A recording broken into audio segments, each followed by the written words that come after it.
Salam alaikum tout le monde. Dans ce podcast, je parle à la rencontre de musulmans et musulmanes qui sont des acteurs positifs de changement afin d'apprendre de leurs expériences et inspirer la prochaine génération de Muslim Makers. Et comme tu as dit, le principal vraiment atout, c'est qu'on peut adapter donc, son cadre de vie à ses exigences. Donc typiquement, je vais avoir de la mer, des rizières, de la nature. C'est des critères que j'ai moi, du moins des beaux paysages et la mer. Et ben moi, j'ai les beaux paysages et la mer. Donc, je peux aller marcher dans les rizières, aller faire un coup de surf, nager un peu, revenir. Donc, ça, c'est important. Et donc, du coup, tu peux vraiment choisir ce que tu veux. Dans cet épisode, j'ai le plaisir d'accueillir Aziz Erim, nomade digital et entrepreneur dans la sécurité informatique. Dans notre échange, Aziz nous fait son retour d'expérience sur sa vie de nomade digital et nous parle des avantages et inconvénients de ce mode de vie très particulier. Les personnes qui vont nous écouter vont se dire, oui, c'est des cas à part, ils travaillent dans de la tech. Tu n'es pas obligé de travailler dans la tech. Tu peux être boulanger, tu peux être prof de sport, tu peux être prof d'anglais, tu peux faire des kebabs, tu peux faire des couscous. Tu rouvres un restaurant de couscous ici, ça cartonne à Kuala Lumpur, il y en a 2-3, tout le monde va là-bas. Si tu aimes le podcast et que tu veux le rendre plus visible, n'hésite pas à le noter 5 étoiles sur ton application de podcast et à me laisser un commentaire positif. Bonne écoute.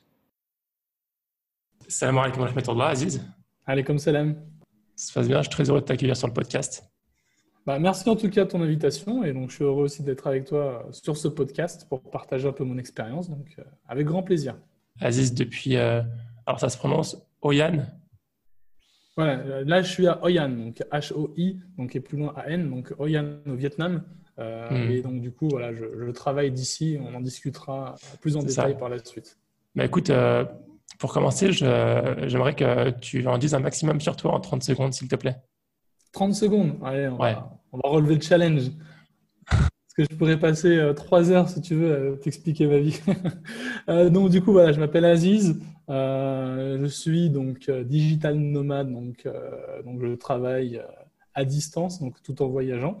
Là, récemment, donc, il y a un peu plus de 6 mois, je me suis installé à Hoi An. Mon domaine de prédilection, c'est la cybersécurité, donc la sécurité informatique et plus particulièrement une niche dans la cybersécurité, donc la sécurité applicative.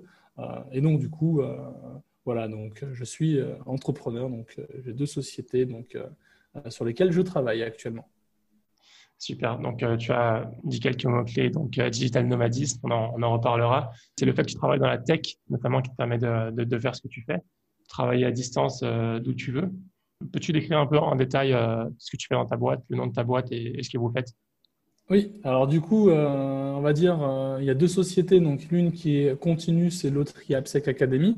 L'une des boîtes donc, fait de la formation donc, en téléprésentiel, donc on forme à distance donc, avec tout un tas de spécificités d'innovation que l'on propose, comme des laboratoires d'expérimentation en ligne, des challenges de sécurité. L'objectif vraiment, c'est de mettre les développeurs donc, dans la peau d'un attaquant pour qu'ils puissent comprendre comment attaquer, donc du coup comprendre comment mieux se protéger.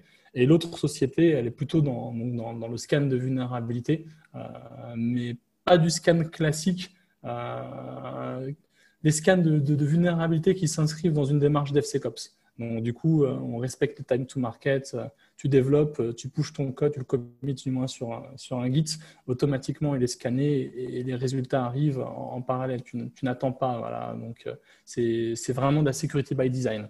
Et tu disais tout à l'heure voilà, que je travaille dans la tech et c'est ce qui a permis de voyager. Plus que ça, le fait de travailler dans la tech, oui, ça te permet de travailler à distance. C'est plus facile de travailler, d'être, on va dire, développeur et de travailler à distance en tant que développeur ou en tant qu'expert sécurité que en tant que boulanger, mécanicien ou un métier où tu as besoin d'être sur place. Donc ça, c'est clair.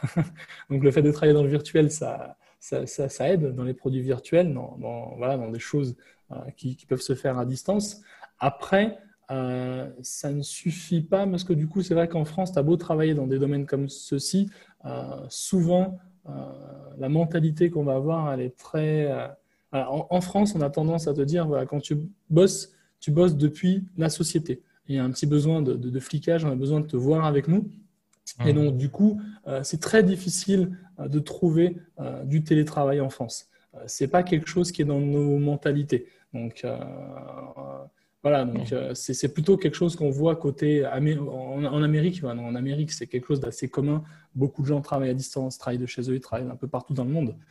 dans mes pérégrinations de digital nomade, je vois beaucoup d'Américains, c'est très facile pour eux. Pour nous, Français, c'est beaucoup plus compliqué.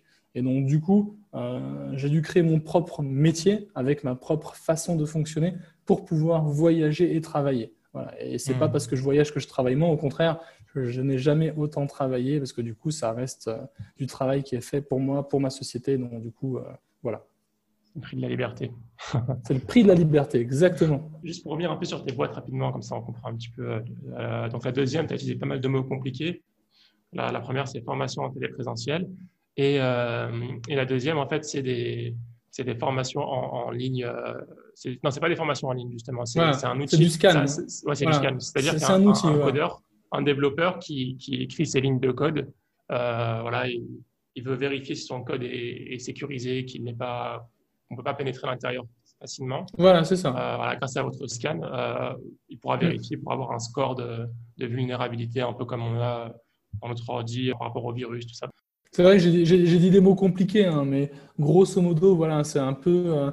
On pourrait faire l'analogie avec un antivirus. Un antivirus, il analyse la santé de votre ordinateur de manière automatique. L'outil qu'on propose, il analyse la santé donc, du code de l'application que vous développez. Donc, si vous êtes développeur, vous travaillez sur une application, vous voulez vérifier si c'est sécurisé ou pas, si on peut l'attaquer ou pas. Et donc, du coup, vous passez ça dans notre moulinette.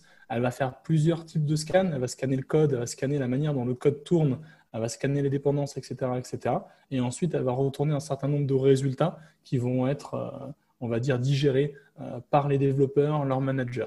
Voilà, c'est principalement ça. Si on devait résumer un petit peu l'outil. C'est vrai que j'ai tendance à utiliser beaucoup de langage technique et pour les néophytes, ça peut faire peur.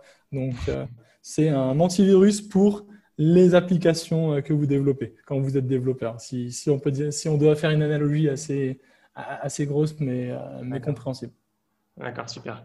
Concernant du coup le nomadisme digital ou le digital nomadisme en anglais, donc peut-être que les gens ne connaissent pas tous la définition de ce que c'est. Donc rapidement de ce que je sais moi, donc c'est le fait de pouvoir travailler d'où on veut. C'est ça. C'est une liberté géographique. Et aussi le fait de l'appliquer en fait, parce que maintenant il y a beaucoup de gens qui peuvent travailler à distance, mais qui restent dans leur ville ou à leur endroit. Donc je sais pas si on peut. Enfin, eux, c'est plutôt des gens qui travaillent juste en télétravail. Oui, après, voilà, on peut dire que c'est du télétravail, mais ça peut être aussi des digital nomades. Après, c'est vrai que ce mot, hein, alors, c'est vrai que ce n'est pas un terme que j'aime beaucoup, parce que du coup, beaucoup se disent digital nomades, même les personnes qui vont potentiellement voyager et travailler sur un projet perso ou s'amuser ou autre chose. Bref, tout le monde devient digital nomade. Ou bien un mec à Paris, il n'a pas bougé de Paris, ça fait c'est ça. Digital nomade. Donc, on va dire que je suis quelqu'un qui peut travailler d'où il veut. Et donc, du coup, je l'applique comme tu dis. Et donc, j'en profite pour visiter, donc découvrir donc d'autres pays. Donc, j'ai travaillé du Japon, j'ai travaillé de la Malaisie, j'ai travaillé de Bali, j'ai travaillé d'Australie. Là, je suis au Vietnam, de la Thaïlande. Voilà. Donc, du coup, ça te permet de faire ça. L'autre aspect aussi qui est intéressant, c'est que du coup, certains de ces pays, donc oubliez le Japon et l'Australie, donc plutôt les pays donc Asie du Sud-Est, ce sont des pays qui sont assez abordables, donc financièrement parlant. Et du coup, ça permet de lier l'utile et l'agréable. Ça te coûte moins cher, ça te permet d'entreprendre à moindre coût, et en plus, même si ça te coûte moins cher, ton train de vie peut être plus élevé que celui que tu as en France. Ouais. Donc, si tu es entrepreneur, tu ne veux pas beaucoup dépenser parce que du coup, tu investis la plupart de ton argent dans ta boîte. C'est vrai que ça peut être intéressant de payer 3 à 4 fois moins cher tout en ne délaissant pas une certaine qualité de vie. Tu auras toujours un appartement, tu pourras peut-être avoir ta piscine, une piscine partagée. Bref, c'est vraiment intéressant comme vision. Voilà, donc comme tu peux travailler d'où tu veux, tu peux aller dans un pays moins cher où tu vivras tout aussi bien et tu découvriras une autre culture et un autre pays. Et en même temps, derrière, tu vas investir ton temps donc, dans ton entreprise. Et de plus en plus de personnes adoptent ce mode de vie. Et tu as pas mal de communautés qui se forment donc, ou qui se sont formées depuis un certain temps, donc dans de gros hotspots, si on peut appeler ça, comme Bali ou la Thaïlande, par exemple. Donc à Bali ou en Thaïlande, tu as plein de coworking space, donc des espaces de travail partagés. Tu as plein d'events, de meet-up autour donc, du digital nomadisme, de l'entrepreneuriat. Et c'est très, très, très, très, très vivant, quoi. Ça bouge beaucoup d'idées, beaucoup de contacts, beaucoup de liens, beaucoup de choses qui se créent. Moi, j'ai un gros client que j'ai rencontré comme ça en Thaïlande, hein. Donc, c'était un ami en Thaïlande. Il était comme moi, il travaillait à distance. Il a eu sa boîte marche bien. Et donc, du coup, il a dû faire appel à moi et au service de notre société. Et c'était cool. On se connaît bien, on a avancé ensemble. D'ailleurs, c'était marrant parce que du coup, euh, mon métier d'origine, on va dire, ça va être le test d'intrusion, le pen testing. Donc, tester des applications comme le ferait un pirate, mais de manière légale. Et donc, du coup, on peut dire que je suis un gentil hacker. Et je rencontrais donc quelqu'un qui avait l'air de faire la même chose que moi. Et en lui posant les questions, je me suis rendu compte que ouais, il y avait un autre hacker, un autre gentil hacker à côté de moi, juste à côté, dans un autre pays, à je ne sais pas combien de kilomètres de là d'où je viens. Et donc, du coup, c'était assez marrant. C'était les deux les rencontres seuls que tu peux faire. pirates. C'est ça, les rencontres. J'ai rencontré vraiment, vraiment des gens incroyables, aussi bien des gens qui bougeaient, des expats, on va appeler ça comme ça, que des locaux. Donc, avec des sourires incroyables, des expériences très sympas. Voilà. Donc, et même sur la partie, on va dire, un peu personnelle, religieuse, voilà. Donc, rencontrer voilà, en plein ramadan certaines minorités musulmanes donc qui vont t'inviter chez eux, qui vont te faire à manger, voilà, c'est vraiment, c'est vraiment incroyable. C'est vraiment cool. Alors moi, j'ai découvert le digital nomadisme principalement à travers un podcast que j'écoutais à l'époque qui maintenant n'existe plus. Ils font plus de nouveaux épisodes, mais ils ont arrêté il y a quelques Ouais, années, qui s'appelle Nomade Digital. Je ne sais pas si tu le connais. ça me dit quelque chose, hein. Avec un mec qui s'appelle Stan Leloup. Ah oui, mais il est encore sur Internet. Il Ouais, il est sévit toujours beaucoup sur sur Internet. Internet. Il a créé un très bon bouquin. Tu devrais voir. Ouais, son bouquin est très bien, hein. Bon, Je j'ai pas l'ai pas fini lu, de le mais j'ai lire. vu tu l'as acheté. Non, moi je l'ai en D'accord. audiobook. Entrepreneur, pas de temps, donc Sur je lis l'audiobook pendant que je Audible. travaille. D'accord. C'est ça, audible à Ouais. fond. Et du coup, ouais, c'était son podcast à l'époque qui m'avait trop donné envie d'avoir la possibilité d'être digital nomade ou au moins en partie, tu vois. Hmm. Et Bah, il sévit encore, il fait du podcast, il fait aussi des vidéos il fait du podcast, podcast mais marketing. plus orienté maintenant à Hmm. marketing digital. C'est ça. Mais la Ouais, dernière il est fait des très bonne. formations. Mm. Et on en a fait une dernière là sur voilà, un Américain qui est très bon en termes de marketing. Et l'analyse Mm. qui fait est très très fine, très très bien menée. Et c'est un plaisir à écouter. Attends, je vais te retrouver. Par rapport à quoi la vidéo? Sur un marketeur américain, donc connu, Ouais. hein, qui a fait le buzz parce qu'il se filmait dans son garage à côté de sa voiture de luxe. Et donc, Ouais. du coup, voilà, ça fait pas mal d'émules. Mm. Et donc, du coup, maintenant, tout le monde le copie, mais sans comprendre pourquoi il a fait ça. Et il décortique vraiment pourquoi il l'a fait, comment il l'a fait, pourquoi c'est le premier à l'avoir fait, qu'est-ce qu'il y avait comme sens derrière. Il analyse tout ce qu'il Ouais. dit et tu vois que tout ce que fait cette personne est méticuleusement pensé, préparé pour faire le buzz. Il est vraiment très très bon. Maintenant, les gens n'ont retenu quoi? Ils ont retenu quoi? Ils ont retenu juste, si tu te filmes avec une grosse voiture, les gens vont vouloir s'apparenter à toi, vont vouloir te ressembler. Et donc, du coup, potentiellement, tu réussiras à vendre tes formations à ces personnes-là. Mais ça va beaucoup plus loin. Son analyse est beaucoup plus fine. Et cette personne-là est vraiment très forte. Il faut que je retrouve son nom sur le bout C'est de la langue. vraiment super intéressant. Ouais, tous ceux qui font un peu, lui, il fait j'ai fait un épisode juste avant avec Saïd Amzil, qui lui est un copywriter. Il vend des formations aussi. Donc, ça ressemble un peu à ce qu'a fait Stan Leloup maintenant. Enfin, il fait aussi beaucoup de formations. Il vit grâce à ses formations. Les Ah oui, formations ouais, qu'il il a vit et le très bien de ses consulting. formations, hein. Je crois qu'il fait aussi du consulting. Mm. Mais oui, c'est des métiers aussi qui permettent de pouvoir vivre un peu n'importe où. Je crois qu'il faisait du consulting en marketing, notamment. Ah, il y a beaucoup Il de a travail. commencé Voilà, il a commencé avec le marketing Facebook, et puis maintenant il fait d'autres choses. Mm. Ouais, il y a pas mal de secteurs, notamment la tech, le développement informatique, le marketing digital, et Le d'autres, je suis sûr, copywriting, le voilà, donc copywriting, qui tout ce qui permettent est community d'avoir, management. voilà, de soit se mettre à son compte et Mm. de pouvoir bosser d'où on veut, si on a des clients un peu qui peuvent être basés un peu partout, soit pour travailler pour une entreprise. Maintenant, il y a pas mal d'entreprises qui permettent, enfin, il y a pas mal, il y en a de plus en plus qui permettent de travailler en remote. En général, ils mettent un cadre de time zone, Oui, il y a quand mais même on un va cas de dire, time zone, il y a ouais, des histoires d'assurance aussi, hein. Tu peux c'est pas ça. facilement. Tu peux pas aller de Pour la France, c'est très partout. figé, hein. Donc, en termes Hmm. d'assurance, il faut vraiment négocier avec ta société et prendre l'assurance par toi-même. Parce que du coup, voilà, j'ai rencontré des gens qui travaillaient à distance pour une boîte française et c'était compliqué. La plupart des Français que j'ai vus travailler à l'étranger travaillent pour des boîtes étrangères. Donc, Ouais, voilà, d'accord. donc Irlande, Non, moi, typiquement, la Amérique. boîte, elle est basée à Singapour. Et la boîte, enfin, ma startup dans laquelle je travaille a été construite directement en remote, en fait. Le C'est patron voulait ça. faire quelque chose en full remote dès le départ.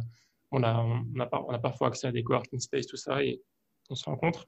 Mais de base, c'est full remote, donc totalement remote. On peut travailler d'où on veut, si je veux, aussi je vais au C'est Vietnam ou dans ça. n'importe quel pays. Et moi à l'époque, ça me faisait rêver quand j'écoutais Stan Leloup. Et c'est ce qui m'a, dans ma phase de recherche de travail, j'ai pris ça en compte en fait, parce que Mm. c'était vraiment important, ça faisait vraiment rêver. Quand tu vois le mec, voilà, ils sont à Bali, ils sont dans je sais pas C'est quelle ça. zone, ils sont au Moi, Japon, ils le sont je nombre sais de pas où. vidéos que j'ai pu manger comme ça, on va dire. Après, ils te présentent que les bons côtés, hein. Attention, hein. Après, il y a beaucoup de mauvais côtés, c'est clair. Il y a beaucoup, je sais pas s'il y a beaucoup, mais il y a des mauvais côtés. Voilà, il y a l'aspect solitude quand tu es tout seul et que tu voyages. Moi, j'ai de la chance, je suis en famille, mais bon, il y a des personnes, ils voyagent seuls, ils ont du mal donc à trouver à se fondre ouais, voilà, à se faire des amis et à entrer dans certaines communautés, surtout que la plupart sont anglophones, donc il faut quand même assez bien parler anglais, sinon tu peux avoir des difficultés aussi. Mhm. Derrière aussi, l'aspect solitude. Si derrière tu as des problèmes de santé ou autre chose, ben, tous les pays ne se valent pas en termes de soins. Bon, voilà, il y a plein de choses aussi. Tu peux avoir un certain nombre de blues aussi, donc des choses vont te manquer. Donc tu es loin de ta famille, tu es loin de tes amis les plus proches. Ouais. Il y a des points négatifs, mais les points positifs quand même, c'est que tu vis dans un pays potentiellement paradisiaque, dans lequel tu peux aller une fois par an, là tu y es tout le temps. Le simple fait d'acheter ta baguette de pain, c'est une aventure. Voilà, donc Mhm. il y a beaucoup de côtés positifs aussi. Il faut faire le pour et le contre. Alors là, c'est pas le moment de faire le pour et le contre parce que le contre va gagner avec le Covid, parce que du coup, voilà, les frontières sont fermées. Si Quoique, si t'es dans un bon endroit, enfin, par exemple, là, tu es au Oui, Vietnam, tu serais quoique, content c'est d'être au vrai. Vietnam. C'est vrai que malgré que les frontières sont fermées, que du coup, voilà, ma famille peut me manquer, j'ai envie de rentrer de temps en temps, je peux pas. L'autre côté, c'est que je suis dans un pays qui gère très bien la situation. J'ai de la chance sur ce coup-là. Et du coup, j'ai pas envie de rentrer parce que je suis dans un pays qui gère très bien la situation. Voilà, Mhm. j'aime bien la France. Voilà, c'est là où je suis né et ça reste mon pays d'origine. Mais j'avoue que je suis quand même bien là où je suis. Et Ouais. actuellement, avec tout ce qui se passe, la montée du Covid, les gens qui font pas attention, qui portent pas de masque, je suis bien content d'être dans un pays où voilà, le peuple vietnamien est très discipliné, hein. Ils portent les masques. Dès qu'il y a un ou deux cas de Covid, ils arrêtent tout, ils bloquent tout, ils font le nécessaire pour que ça s'arrête et ensuite ils redémarrent. Mhm. Donc j'ai bien de la chance d'être ici, c'est vrai. Si ça te va, j'aimerais bien qu'on fasse, on a cité un peu quelques points positifs et négatifs, mais faire un peu une liste un peu plus exhaustive de tous les points. Tu m'entends? Oui, oui, je t'entends. Vas-y, Tu vas-y. m'entends? J'aimerais bien qu'on fasse une liste un peu plus exhaustive de tout ce qui vient par la tête et à moi aussi, de tous les points positifs d'abord, puis ensuite Ouais. négatifs, Oui, pourquoi pas. du fait de pouvoir travailler en télétravail, enfin d'être de où on veut dans n'importe quel pays. Donc je te laisse Ouais, commencer, carrément. je compléterai. Alors, point positif, comme je disais, donc découverte de nouvelles cultures, voilà, donc de population, de nouvelles natures, de nouveaux paysages. C'est pas les mêmes paysages, hein. Typiquement, dans mon cas de figure, je suis au Vietnam, j'ai des belles rizières, il fait beau tous les jours, même un peu trop beau d'ailleurs, parce qu'il fait un peu trop chaud. Et donc, du coup, j'ai des montagnes, j'ai la plage à côté. Là, le surf va reprendre, donc du coup, ça peut être un plaisir d'aller faire du surf entre midi et deux, si les vagues sont là, donc pour se détendre avant de reprendre le travail. Le coût de la vie, certains pays qui ont le vent en poupe sont pas chers, ou moins chers que mon pays d'origine, donc la France. Mhm. Donc du coup, ça permet de faire quelques économies, ça c'est vraiment bien. Donc tu lis l'utile à l'agréable, tu économises, mais en tant qu'entrepreneur, ça fait quand même du bien de pouvoir avoir un peu de sous pour le réinvestir dans ta boîte. Donc ça, c'est bien aussi. Et puis Après, tu t'économises, enfin, si on peut donner plus de détails, techniquement, disons, je sais pas, entre 700 et 800 euros à Paris, tu vas avoir un petit studio. c'est ça. Qu'est-ce que tu Et vas moi avoir, ici, qu'est-ce que tu vas pour le avoir au même prix, Vietnam? voilà, pour le même prix, on en avait discuté, mais voilà, j'ai une maison de plein pied avec piscine et un grand jardin. Donc C'est proche de la voilà, plage. et Ouais. ouais, je suis à côté de la plage, je suis à deux pas des rizières. Donc quand je sors, je donne un coup de pédale, je suis dans les rizières. Ça fait Voilà, plaisir. donc voilà, tout est à côté. C'est une petite bourgade, Yann, hein. C'est pas Ho Chi Minh. Donc, du coup, tout est à côté. Et derrière aussi, il y a une vie d'expat, hein.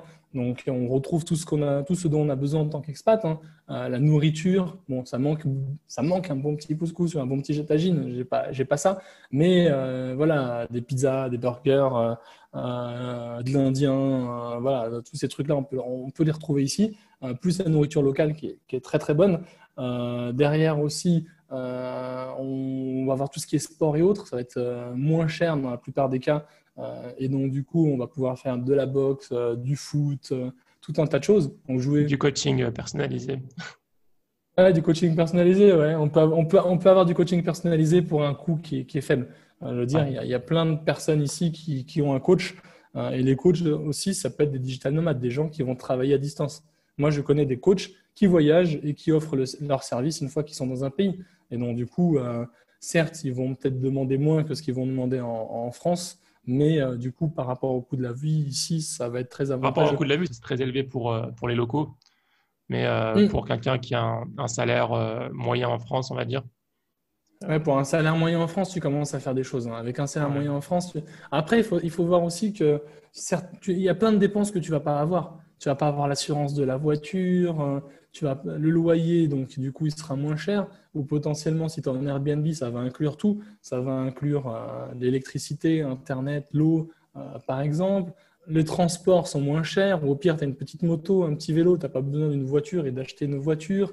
Euh, voilà, donc le mobile va être vraiment pas cher. C'est très peu cher d'avoir une carte SIM ici. On parle de quelque chose de type 3-4 euros pour avoir voilà, de limité sur de l'Internet. Donc,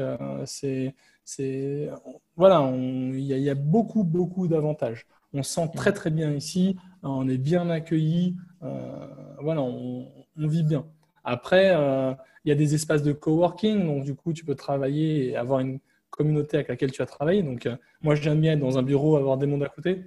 Ça dépend des zones, ça. En général, il y a certaines villes qui sont très bien aménagées, C'est certains ça. coins, Ça et dépend des d'autres endroits. d'autres un peu moins. Il faut se renseigner un petit peu. En général, tu choisis tes endroits par rapport à tous ces critères, bien-être et coworking. D'ailleurs, tu as un site pour ça, Mm. Nomadlist. Donc, nomadlist.com, ça te fait un Ok. top des meilleures villes dans le monde où tu peux aller bosser, travailler, Mm. donc où tu peux être digital nomade. Je pense que le plus gros point positif, c'est vraiment que tu peux designer un peu l'aménagement que tu as besoin pour ta vie selon tes moyens Hmm. et selon ce dont tu veux. Si tu veux être proche de la montagne, tu peux être proche de la montagne. Si tu veux être à un endroit où il y a du halal, tu peux aller en Malaisie ou en Indonésie. Si tu veux Exactement. voilà, si tu veux avoir la mer à côté, si tu veux avoir, voilà, si tu veux être dans la nature complète, si tu veux pouvoir faire des randonnées, si tu veux pouvoir faire, selon ce qui est intéressant pour toi, tu peux choisir un peu tes critères et choisir, ouais, sûrement un coin qui existe. C'est quasiment sûr qu'il y a un Hmm. coin qui existe en Asie, surtout en Asie du Sud-Est, où la vie est pas très chère, où tu peux avoir un peu l'ensemble de tous ces critères, en excluant bien sûr tout ce qui est famille qui est éloigné, euh, parfois ouais, voilà, certaines choses qu'on peut pas forcément avoir parce que c'est en France. Mais vraiment, je pense pour moi, le plus grand avantage, c'est qu'on peut choisir par rapport à ce qu'on veut, un autre endroit de rêve, l'endroit où on se sentira le plus à l'aise pour évoluer, soit tout seul, soit en famille. C'est Je sais ça. pas si on a oublié quelque chose dans les points Bah, positifs. après aussi, pour les familles, hein, potentiellement, moi je sais qu'ici, on peut trouver des écoles, il y a des écoles internationales. Bon, il faut les payer, Ouais. mais bon, comme le coût de la vie est moins cher, tu peux te le permettre. Donc, tu peux avoir une éducation alternative de qualité. Quand je dis éducation alternative, c'est quelque chose de différent du système qu'on peut avoir dans les pays développés. Un truc un peu plus orienté, on va dire, à Montessori et autres. Donc, voilà, donc une éducation centrée sur les enfants, leur épanouissement et leur bien-être. Donc, tu trouves ça assez facilement aussi. Et donc, du coup, ça devient abordable. Vu que le coût de la vie est moins cher, l'école, même si elle reste chère, hein, les tarifs ne sont pas aussi adaptés que le coût de la vie, hein. Ça reste quelque chose que tu peux faire. Et comme tu as dit, le principal vraiment atout, c'est qu'on peut adapter donc, son cadre de vie à ses exigences. Donc, typiquement, je veux avoir de la mer, des rizières, de la nature. C'est des critères que j'ai moi. Du moins, des beaux paysages et la mer, et ben moi j'ai les beaux paysages et la mer. Donc, je peux aller marcher dans les rizières, aller faire un coup de surf, nager un peu, revenir. Donc, ça, c'est important. Et donc, du coup, tu peux vraiment choisir ce que tu veux. Et donc, tu peux trouver un pays qui est adapté à tes besoins en termes d'infrastructure ou voilà, d'emplacement, donc de paysage et autres, mais tu peux trouver aussi un pays qui est adapté à tes besoins par rapport à ta situation financière. Si tu ne gagnes pas trop, tu peux avoir un pays où tu pourras bien manger, habiter un bon appartement et avoir une vie très sympa, alors que du coup, tu ne payeras pas cher. Donc du coup, ça reste un point qui est positif. Oui. C'est comme, en gros, c'est comme si tu pouvais aussi, si tu avais un boulot en France et que tu pouvais choisir la ville où tu voulais habiter. Donc là, en gros, tu as le choix. Tu peux habiter à Nice, pas loin de la mer. Tu peux habiter à Lille. Tu peux habiter à Paris, grande ville, où tu vas faire la fête tous les soirs. Tu peux habiter dans un petit bout de campagne. Tant que tu as Internet, tu n'es pas gêné. Voilà, même en France, tu aurais cette liberté. Et après, tu l'étends au monde. Et ben, du coup, ça t'ajoute plus d'options. Donc, les paysages qui seront différents, le coût de la vie qui baissera drastiquement, etc. etc. Oui. Et puis aussi, je sais pas si on en a déjà parlé, il y a aussi toutes les rencontres que tu peux faire. Oui, c'est ça. Si tu as envie de voir du monde, voilà, moi, je suis très content d'avoir des amis qui viennent de tous les pays du monde. J'ai des copains, voilà, Les copains, et puis anglophones même qui sont, les locaux que voilà, tu rencontres, les gens que tu c'est vois, ça. voilà. Donc, les Ça fait des anglophones, rencontres souvent, ils viennent incroyables. d'Amérique, UK, Hollande, beaucoup d'Allemands aussi. Donc, du coup, Mm. ma communauté, elle est diverse. Donc, j'ai des gens de partout. Et les locaux aussi. Typiquement, ce soir, je vais au foot. On a une petite équipe qu'on a créée, donc on joue contre des locaux. Tu vois que, par exemple, ici, c'est une organisation différente. Tu payes le terrain, tu as un arbitre, le terrain, ça coûte pas très cher et voilà, t'es bien. Et là, je vais jouer contre une équipe locale. Et dans mon équipe à moi, j'ai du vietnamien, j'ai de l'anglais, un hollandais. Voilà, j'ai un peu de tout, quoi. Donc, un japonais. J'ai vraiment de tout et on est tous là ensemble en train de participer à ce moment sympa sans les problèmes qu'on peut avoir en France sur le foot. Hein. Il n'y a pas ce gros esprit de compétition. On est vraiment là pour la détente. Hein. C'est pas du foot compétitif. Et ça, c'est vraiment plaisant aussi. Voilà, j'aime bien cet aspect où tu te sens vraiment citoyen du monde. Et aussi ici, quand on me demande qui je suis français. Donc ça, c'est important. C'est un truc dont on n'a pas parlé. Mais ça peut arriver qu'ailleurs, notamment en Europe, voilà, on parle de mes origines. On me dit, ouais, d'où est-ce que tu es? Je dis français. Après, on me dit, mais d'où? De français de France. Mes parents, tu veux savoir, hein, mes parents sont marocains. Mais là, jamais on te pose la question, t'es français? Ah oui, français, j'aime bien la France, la Tour Eiffel, machin. Donc, du coup, voilà, c'est ça, c'est intéressant aussi. Beaucoup moins de discrimination, beaucoup moins de regards bizarres. Bah, voilà, Si on te regarde, c'est c'est parce ça. que tu es étranger, c'est pas parce qu'on sait pas qui tu es. On te regarde parce que tu es étranger. Pas parce que Bah, tu es arabe ou que tu es noir. Ou que... C'est ça.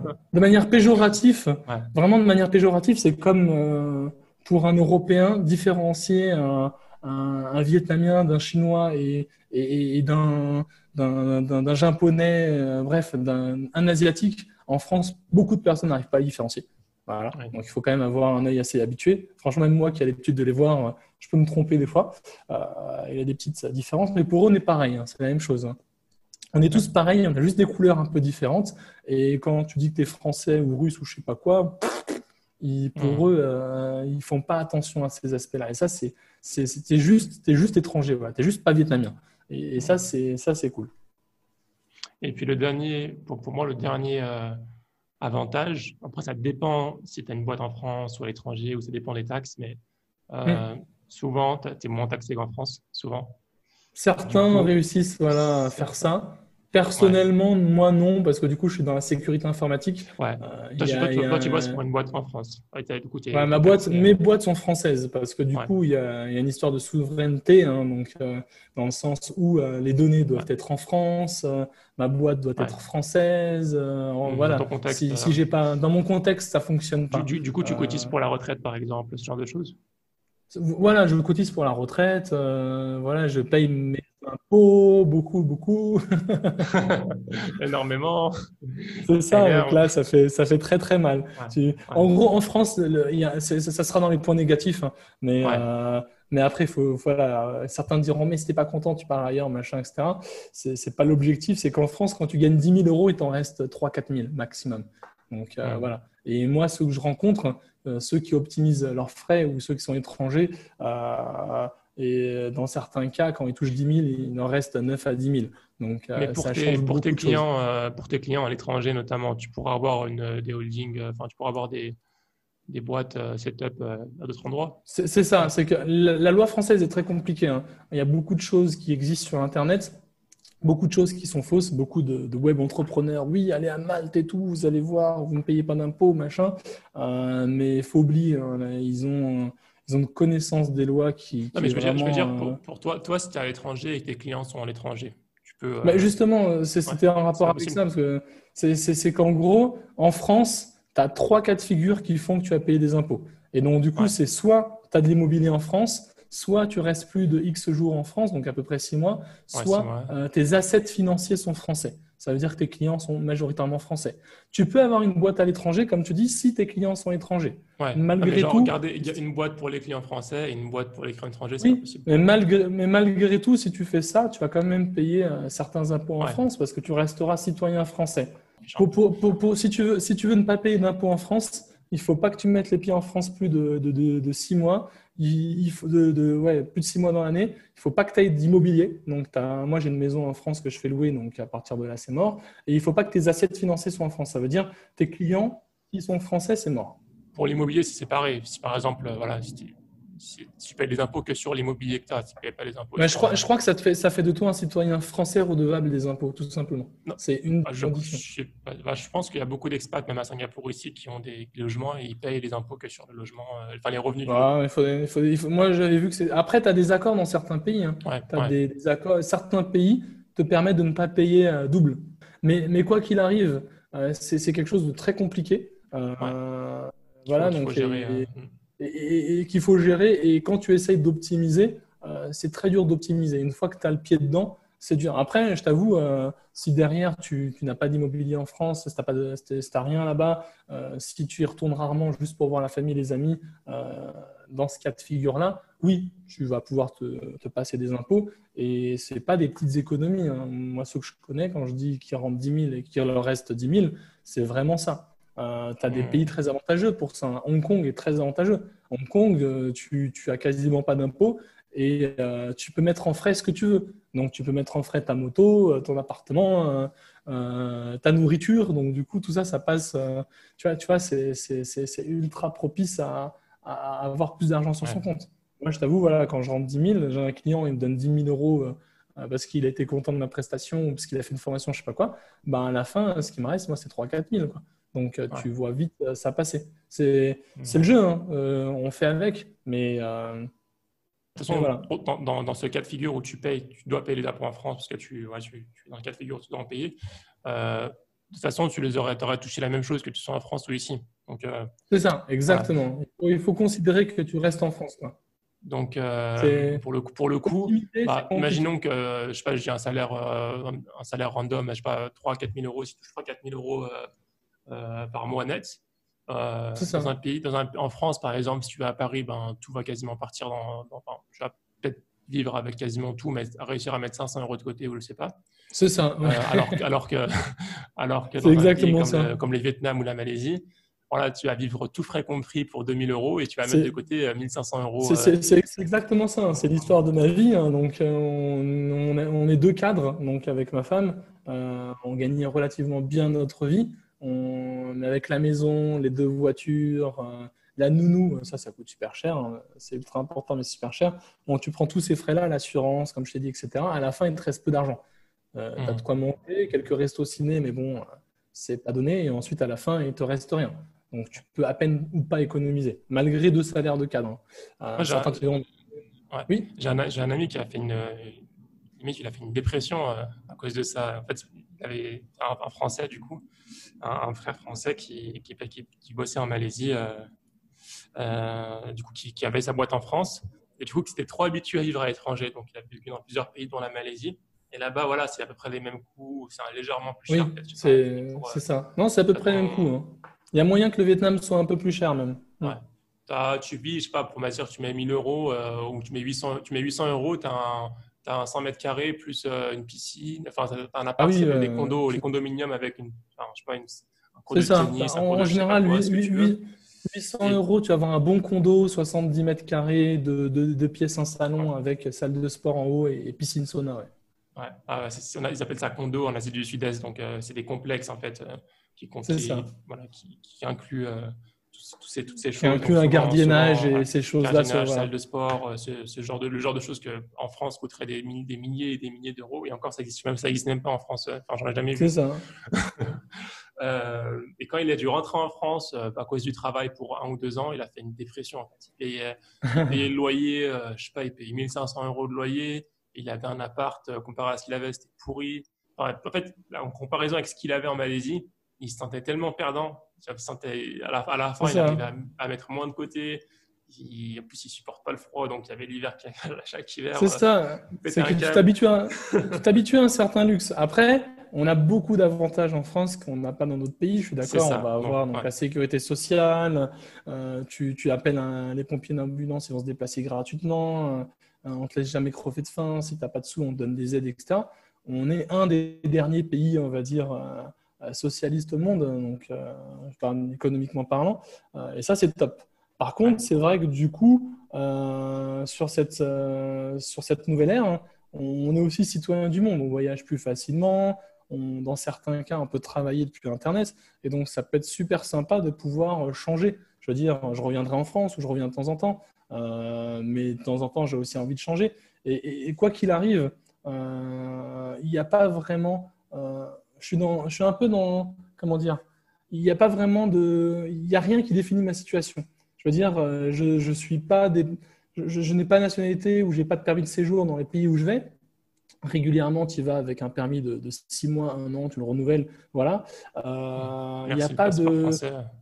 C'est ça, merci le passeport français pour ça d'ailleurs. Derrière, on n'a pas aussi toutes ces histoires. En gros, il n'y a rien qui te régule rien en termes d'impôts ou autre. Tu es dans une situation, voilà, tu es dans un vide juridique. Donc, voilà, quand tu appelles certains services en France, ah, mais vous êtes à l'étranger, mais vous n'êtes pas français.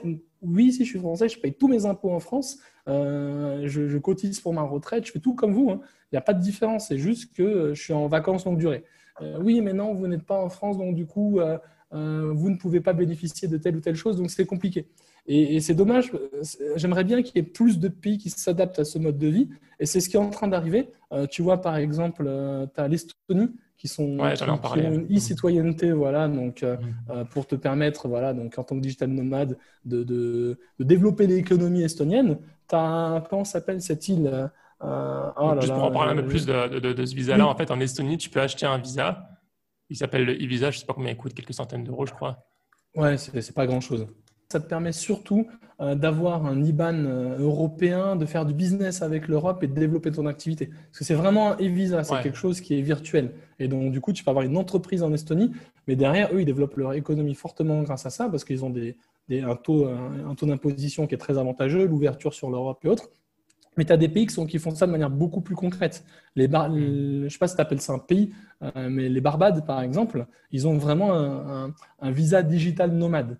Donc, tu as un visa qui dure 1 an, qui te permet de vivre là-bas en toute légalité, etc., en tant que digital nomade, avec une fiscalité adaptée, etc., etc.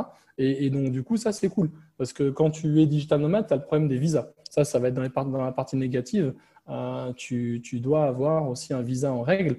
Et ouais, souvent, la plupart des pays, c'est des visas entre 3 et 6 mois. Alors, c'est ouais. facile, tu sors, tu reviens, c'est ce que font la plupart des gens.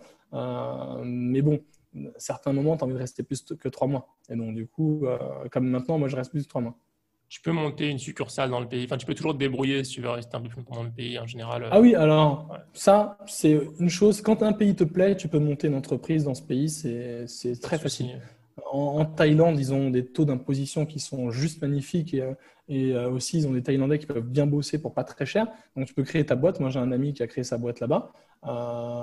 Et donc, du coup, voilà, c'est pas mal. En gros, si tu n'as pas de boîte en France Et si tes assets financiers ne sont pas en France, tu peux faire ça. Le Vietnam, pareil, tu peux même monter une filiale. Donc ici, en termes d'imposition, tu as des facilités entre 5 et 9 ans sans imposition. Donc je parle d'impôt sur les sociétés. Donc du coup, c'est avantageux dans le domaine de l'IT.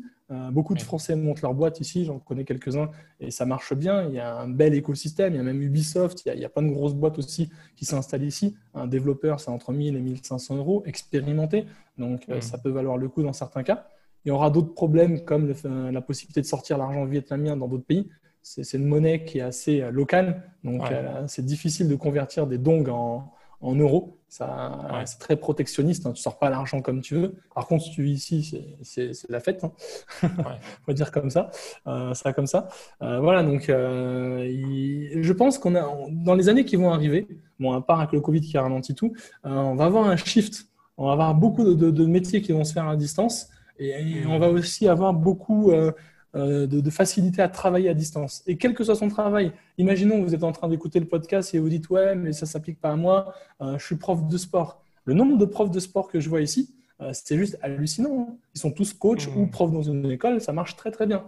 Par exemple, les anglophones, si tu es native speaker… Ton prof de surf, à tous les coups, c'est un…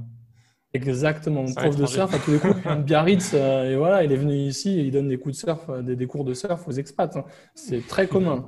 Les profs d'anglais, c'est juste des anglophones, donc des native teachers, des native speakers, pardon. Donc ils ont besoin de quelqu'un qui parle anglais parce que la meilleure méthode de parler anglais, c'est d'être immergé de faire une immersion dans un truc qui est dans une structure où tout le monde parle anglais et te répond en anglais. Mes enfants font ça.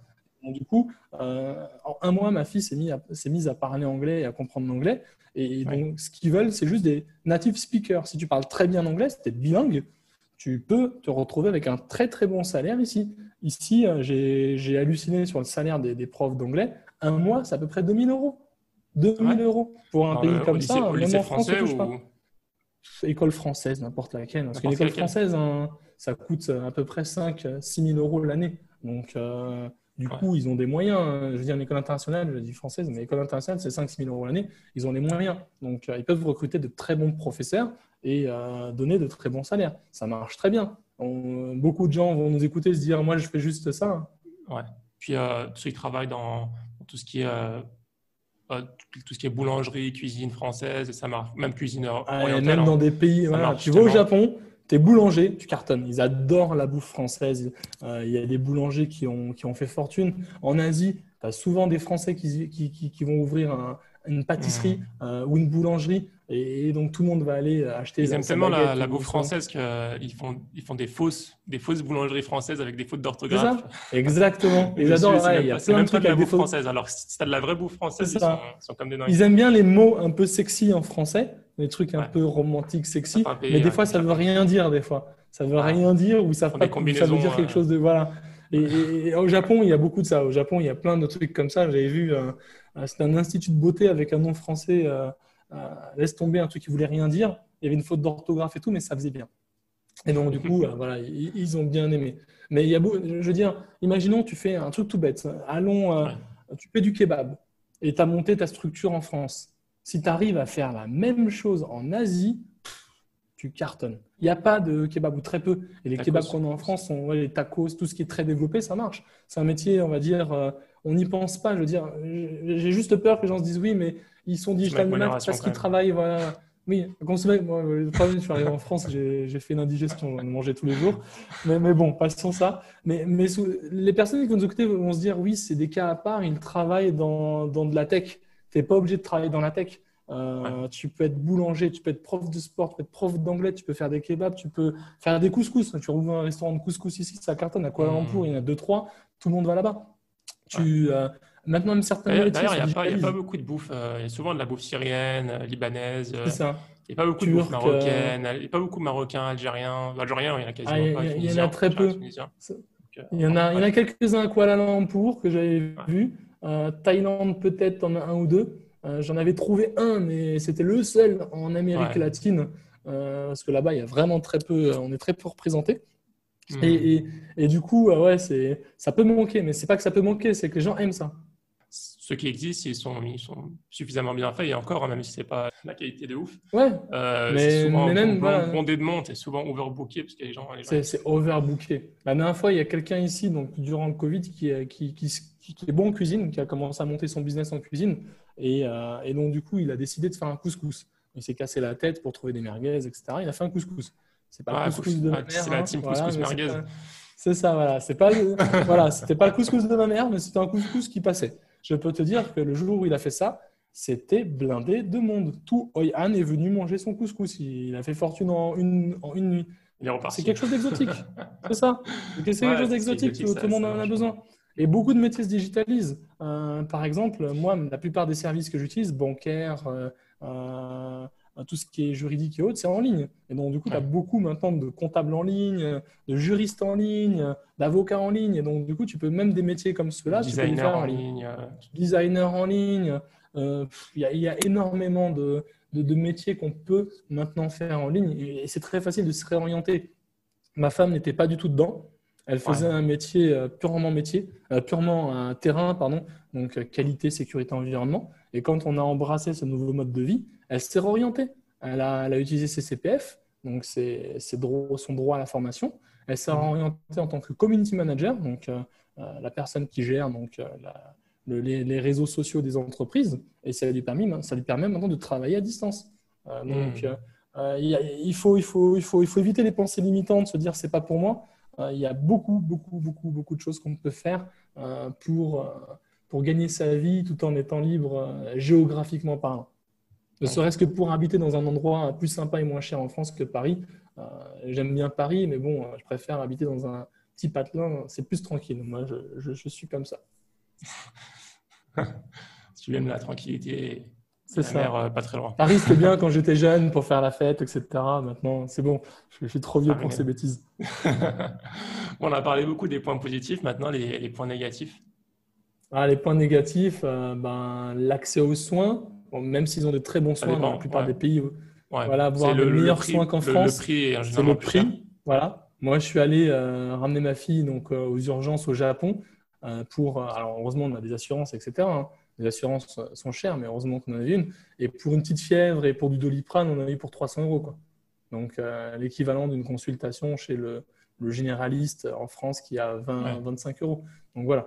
Par rapport à ça, oui, si je peux rajouter quelque chose, c'est un inconvénient plus ou moins, en fait, c'est manageable. En fait, on a tellement l'habitude que ça soit gratuit en France que, en fait, on est tellement l'habitude qu'on nous prend la main et qu'on nous dit, voilà, t'es soigné, c'est gratuit, qu'on s'occupe de tout, tu fais rien, qu'on n'a plus l'habitude de s'organiser nous-mêmes. Mais en réalité, tu as toujours des solutions. Tu peux avoir des assurances. Moi, j'ai mon assurance ici qui est internationale. Souvent, quand tu travailles dans il faut faire attention à ça. Quand tu vois, tu peux prendre des assurances qui te couvrent dans Moi, j'ai une assurance internationale qui me couvre. Dans quasiment tous les pays, à part la Corée. Mais il ne faut pas l'oublier. Il ne faut pas oublier ces frais-là. Voilà, faut pas l'oublier, c'est tout. Il faut juste prendre en compte. Tu as des facteurs de coûts qui sont importants comme l'école et l'assurance. Tu dois souvent avancer les frais. Ça dépend pourquoi, si c'est dans le pays ou pas, mais c'est juste à prendre en compte, mais c'est gérable. C'est pas non plus Si tu as un souci, il faut leur dire que tu as de l'argent et tu peux payer. Et ensuite, à partir de là, tu as accès à tous les soins que tu veux. Et les soins sont même souvent de meilleure qualité qu'en Europe. Parce que c'est des hôpitaux privés avec les dernières tech, avec les plus grands diplômés du domaine. Moi, je sais qu'ici, les hôpitaux sont incroyables. Certains, du moins, à Da Nang, dans les grandes villes. Par contre, dans la bourgade, c'est des plus petits hôpitaux. Et quand tu as un problème un peu plus urgent, il faut aller dans la grande ville.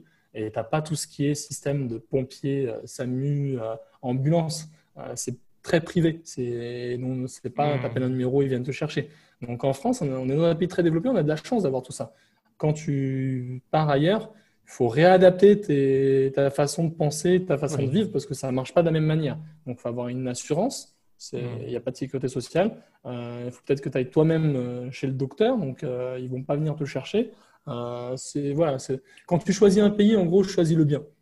Si tu es dans les steppes mongoles et que tu as un problème, ça va être compliqué. Si tu es à Singapour ou moi au Vietnam, ça va être beaucoup plus simple.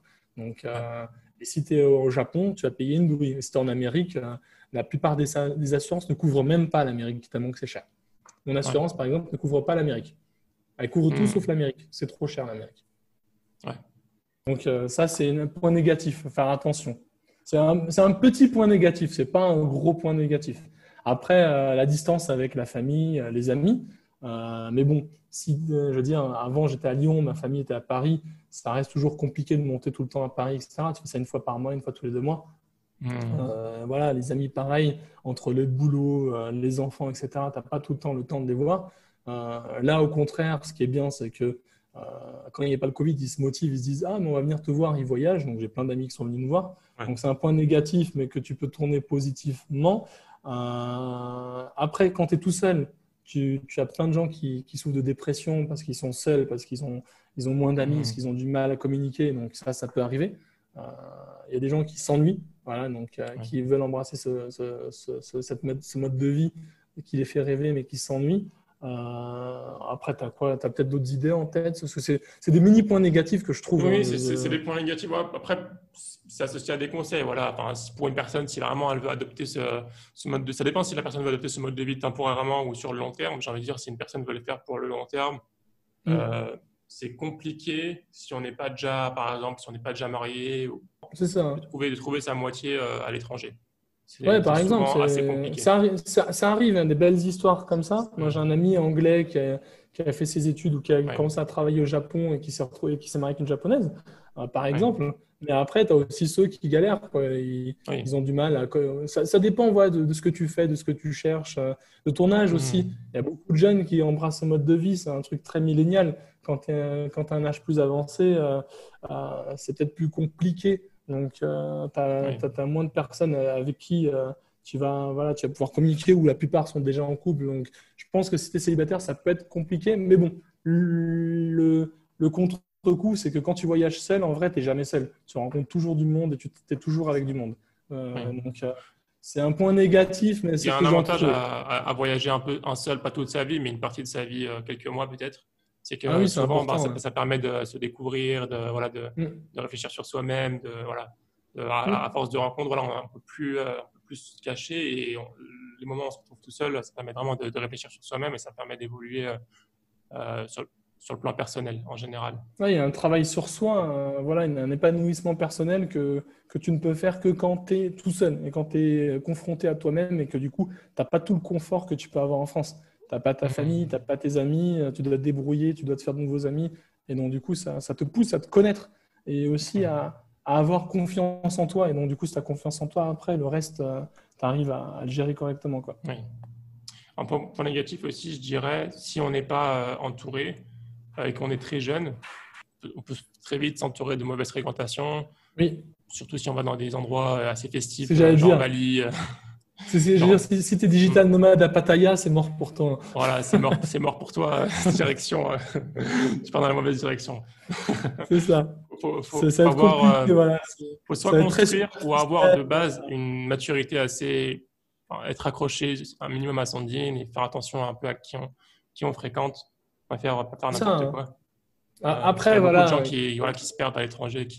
Moi, j'en ai rencontré qui sont perdus. Je me rappelle en Amérique latine, quelqu'un qui touchait ses aides françaises et qui du coup bossait pas et passait ses journées à manger des champignons hallucinogènes, ou les cueillir et les manger d'ailleurs. Voilà, donc pour moi, c'est quelqu'un qui s'est un peu perdu quand même dans ce truc-là. Après, tu as des success stories, des gens qui font des trucs incroyables à l'étranger, qui travaillent pour la communauté, qui travaillent dans le caritatif, qui font il y a plus de gens qui vont s'épanouir, qui vont faire des choses incroyables. Et à minima, ils vont rentrer avec des choses en plus que de gens qui se perdent. Voilà. Mais bon, si tu veux digital nomade pour ne pas trop travailler et pour aller dans des pays où tu fais la fête tous les jours, ça marche pas ensemble. Tu peux pas bosser, faire la fête tous les jours, ça va pas ensemble. C'est pas possible. Et là, tu auras plus tendance à te perdre, sauf si tu montes la plus grosse boîte de Pattaya et que du coup, à ce moment-là, peut-être que tu fais fortune là-dessus, mais bon, il faut oublier. Il faut faire. Et en même temps, je suis contre aussi ce type de voyageurs qui vont aller foutre, on va dire, entre parenthèses, la merde ailleurs, et qui vont donner une mauvaise image de nous donc à l'étranger. Donc, du coup, Je veux dire, les Français. Je veux dire, en Australie, par exemple, ils ont toujours une très mauvaise image des Français. Ils détestent les Français. Pourquoi? Parce que c'est les premiers à voler des gens, à voler dans les supermarchés, pardon. Et donc, du coup, ils n'avaient pas de barrière anti-vol là-bas dans les magasins. C'était très safe. Et maintenant, ils en ont. Et voilà. Et comment ils appellent ça ils ont un terme quand tu voles en magasin. C'est du French quelque chose. J'ai oublié le terme parce que du coup, c'est nous il y a beaucoup de Français qui vont avec des visas donc, de type Working Holiday Visa. Ouais. Donc, tu as le droit de travailler là-bas, donc cueillir des fraises, etc. Je l'ai fait dans ma jeunesse. Et donc, du coup, tu peux aller là-bas, travailler, subvenir à tes besoins. Mais sauf qu'il y avait plein de Français qui allaient voler dans les magasins et qui subvenaient à leurs besoins d'une manière qui n'était pas bonne. Et donc, du coup, voilà, le French shopping, ils appellent ça, pardon. Le French shopping, c'est quand tu vas dans le magasin voler des choses. Et donc, ils ne nous aiment pas parce qu'il y a beaucoup de gens qui ont donné une mauvaise image de nous. Et ça, c'est dommage. Donc, c'est un problème. Donc, il faut y aller avec la bonne motivation. Se retrouver, découvrir quelque chose de différent. Voilà, avoir une vie qui est adaptée à ses besoins.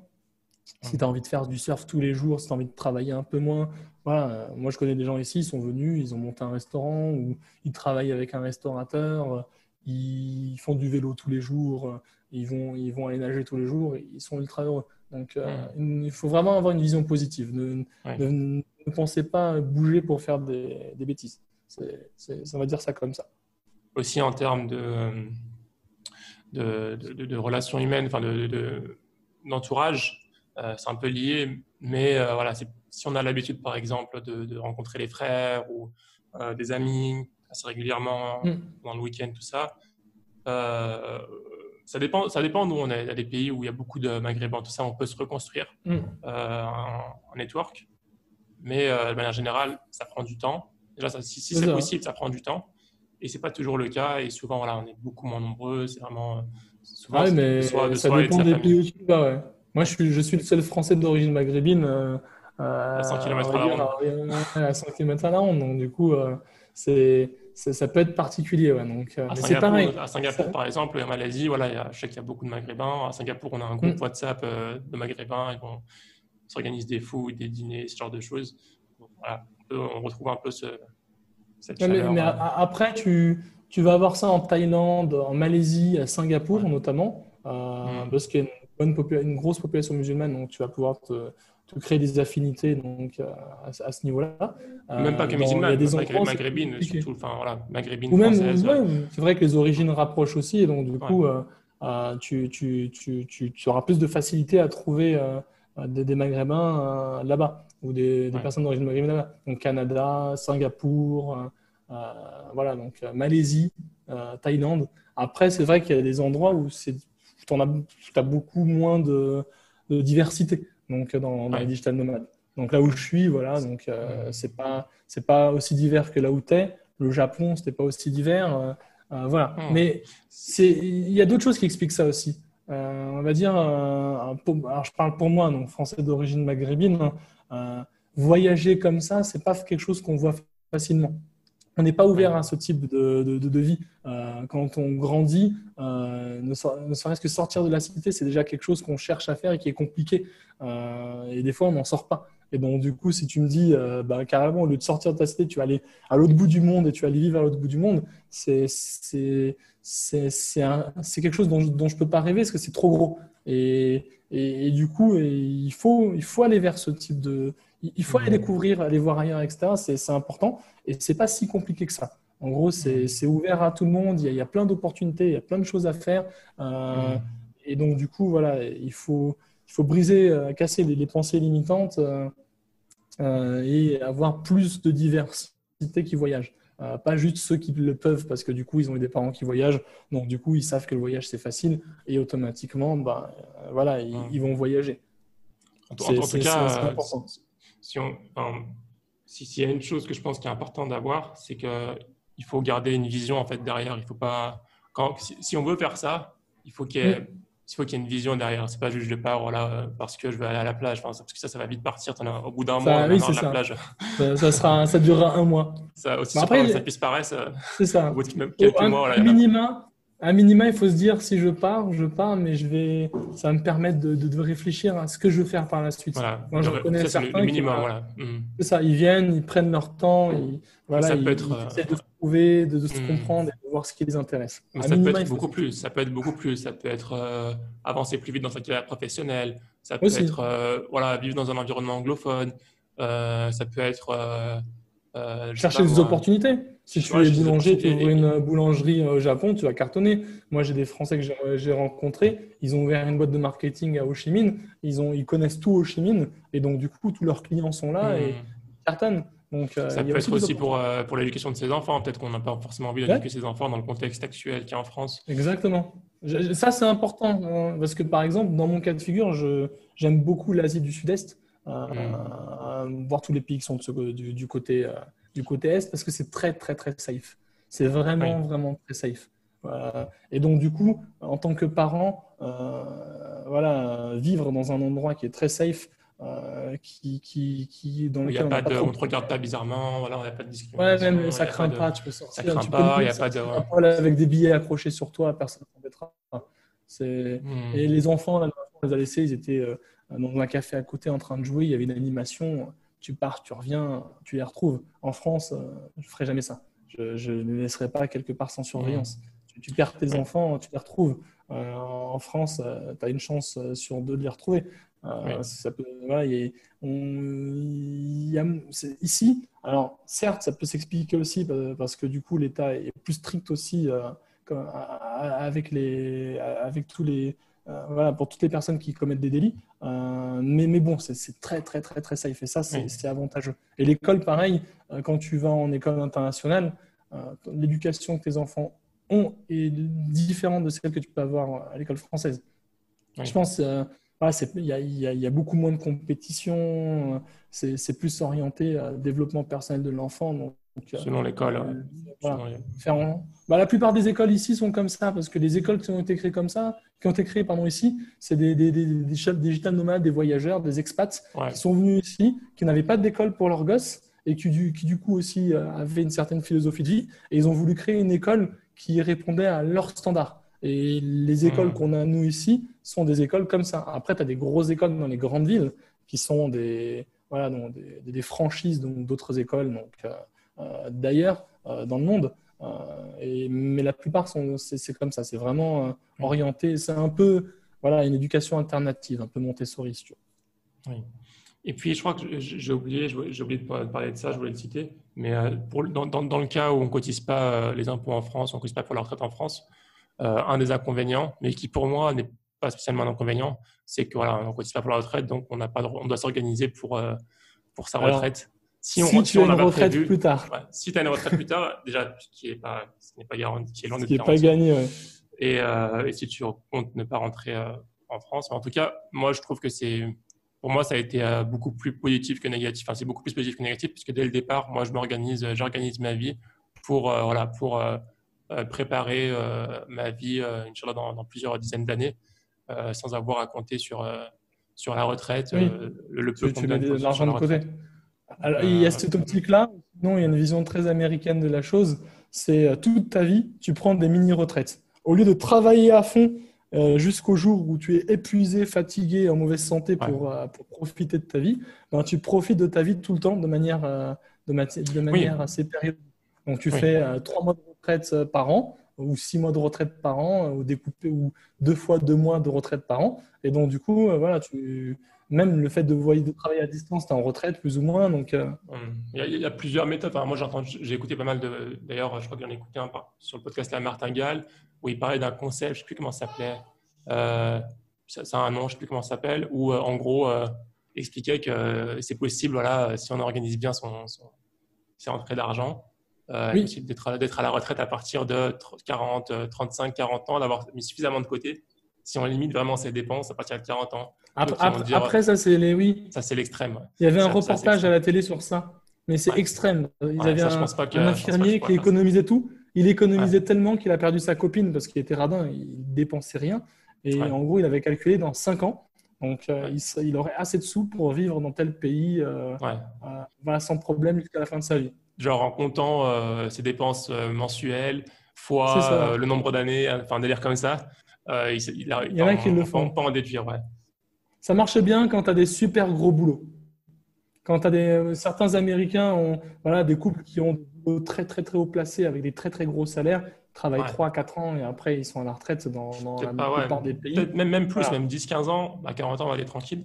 Après, comme tu dis, il y a la technique où tu À eux, peux c'était prendre plutôt des mini-retraites. 33, 35. Ouais. Ouais, ouais, C'est ça, ouais. 33, 35, C'est ça. c'était tôt, quoi. Ouais. Après, tu as une mini-retraite. Et sinon, moi, j'ai vu aussi un Américain, son concept était très bon aussi. C'était une agence publicitaire, je crois, qui avait pignon sur rue. Et tous les Mhm. clients savaient que tous les 2 ans, l'agence fermait pendant un an. Et donc, du coup, Ouais. pendant un an, il allait se dorer la pilule, il faisait ses vacances, etc. Il revenait après, et ses clients revenaient, et ça recommençait. Et donc, du coup, il Mhm. avait 2 ans de travail, un an de vacances, 2 ans de travail, un an de vacances. Et donc, du Ouais. coup, lui, c'est pareil, il y a une Moi, retraite tous les 2 ans. c'est ce que j'aime bien avec le digital nomadisme, c'est que tu n'as pas besoin en fait, d'aller à ces extrêmes-là. Enfin, dans mon cas, quand on voyage, euh, Mm. voilà, déjà, il y a beaucoup de temps, il y a de nombreux mois de l'année, genre plusieurs mois dans l'année où je suis même pas à Singapour. Mais voilà, c'est quasiment des vacances. Je me pose, je sais pas moi, au C'est Laos ou ça. bien au Vietnam ou je ne sais où. Et bon, je travaille de là-bas, mais en même temps, je découvre d'autres choses. Je prends des vacances. Enfin, le soir, enfin, le reste de la journée, les week-ends, je fais des visites. Donc, c'est pas, ça permet de compenser un petit peu et de pas sentir qu'on fait que travailler, travailler, travailler. C'est Et ça. ça, c'est vraiment un des côtés agréables du digital nomadisme. Mais en même temps, quand tu fais quelque chose que tu aimes et qu'en plus tu as, cette liberté géographique, tu as l'impression d'être en vacances tous les jours, même si tu Mm. travailles. Moi, j'ai pris des vacances, j'avais mon ordinateur. La journée, on se promenait. Le soir, je faisais mes mails, je faisais voilà, donc le minimum à faire. Donc, pour que l'entreprise tourne, c'était une période de vacances. Euh, Oui. et donc, tu peux faire ça régulièrement. Je veux dire, partir ici en vacances, en Asie, ce qui est bien en Asie, quand tu veux, quand tu pars dans un autre pays, c'est pas cher et c'est très rapide. C'est comme si tu Mm. étais en France, tu étais à Paris, que tu faisais un week-end sur Lyon ou un week-end en Espagne. Tu prends un EasyJet, tu fais un aller-retour, tu fais ton week-end, c'est très facile. Oui, Et donc, du ça coup, coûte tu pas peux te grand-chose permettre ça. aussi. Mm. C'est ça. Et tu as, le budget pour le faire aussi. Et donc, du Oui, coup, tu peux te faire tes mini-retraites tous les week-ends, si tu veux. oui. À minima, comme les visas, comme je disais, durent 3 mois. Tous les 3 mois, tu peux t'amuser à sortir et revenir dans le pays et à te faire 1 semaine, 2 semaines de vacances dans un pays différent. Et rien que ça, déjà, ça te permet de vivre une vie différente de celle que tu peux vivre vraiment. Mm. Le but ici, c'est pas d'étaler un peu tout ce qu'on peut faire, enfin, notamment toi et moi, Ouais. mais c'est vraiment d'ouvrir le champ des possibles des auditeurs et Ah, de, oui, c'est enfin, ce de que je ceux dis, qui ne hein. connaissent C'est pour pas, ça ceux que qui j'essaie connaissent pas d'inclure tout le monde. ce Ouais. concept. C'est pour ça qu'on insiste vraiment sur tous les points positifs parce que enfin, moi, je pense qu'il n'y a pas suffisamment de personnes qui connaissent ce concept ou même ceux qui le connaissent doivent penser que c'est trop compliqué et dans le monde où on C'est vit, ça. enfin, post-Covid, Après, on n'a pas dans trouvé quelques beaucoup de mois. points négatifs, hein. On a trouvé Ouais. 2, 3 pauvres petits points Ouais, négatifs. non, franchement, les gros Voilà, points négatifs, en fait, les points négatifs, c'est pas vraiment des points négatifs, c'est qu'il faut être organisé. Il faut vraiment c'est ça. s'organiser pendant tout ce qu'on fait, savoir être débrouillard et s'organiser. Et puis vraiment, le gros point négatif, pour moi, c'est la famille, quoi. La famille les parents, Mm. la famille, aller voir la famille. En dehors de ça, Mm, mm. de mon côté, y a rien du tout, hein. Si Ah, j'avais pas la famille, je serais Après, peut-être pas très souvent en France. après, un point très important aussi, c'est pas fait pour tout le monde. Certaines personnes ne voient pas d'intérêt à le faire. Moi, j'en connais, ils disent, moi, je suis bien, j'aime bien vivre au même endroit, en France, sans bouger, etc. Oui, Soit, c'est bien. Après, chacun est câblé de manière différente, c'est a ça. des besoins différents. Donc, du coup, Mhm. si vraiment tu as envie de ça, c'est bien. Si tu n'as pas envie de ça, tu as Et puis 1000 manières de te aussi, faire plaisir, hein. il y a aussi un point négatif un dernier dont on n'a pas parlé, non seulement la solitude, mais aussi l'habitude, quand on travaille au bureau, on a l'habitude de travailler avec des collègues, et c'est pas Ouais. forcément le Avec cas avec le avec les digital nomades coworking, tu sociaux. t'en sors. Avec le coworking, on peut avoir un Ouais, semblant de rencontrer des gens, voilà, c'est mais ça. c'est pas la même chose que d'être au bureau et de dire Oui. bon, enfin, bonjour, au Tu n'as revoir, pas des collègues qui vont te challenger et avec qui tu vas exact, pouvoir ensuite parler de ton travail, exact. etc.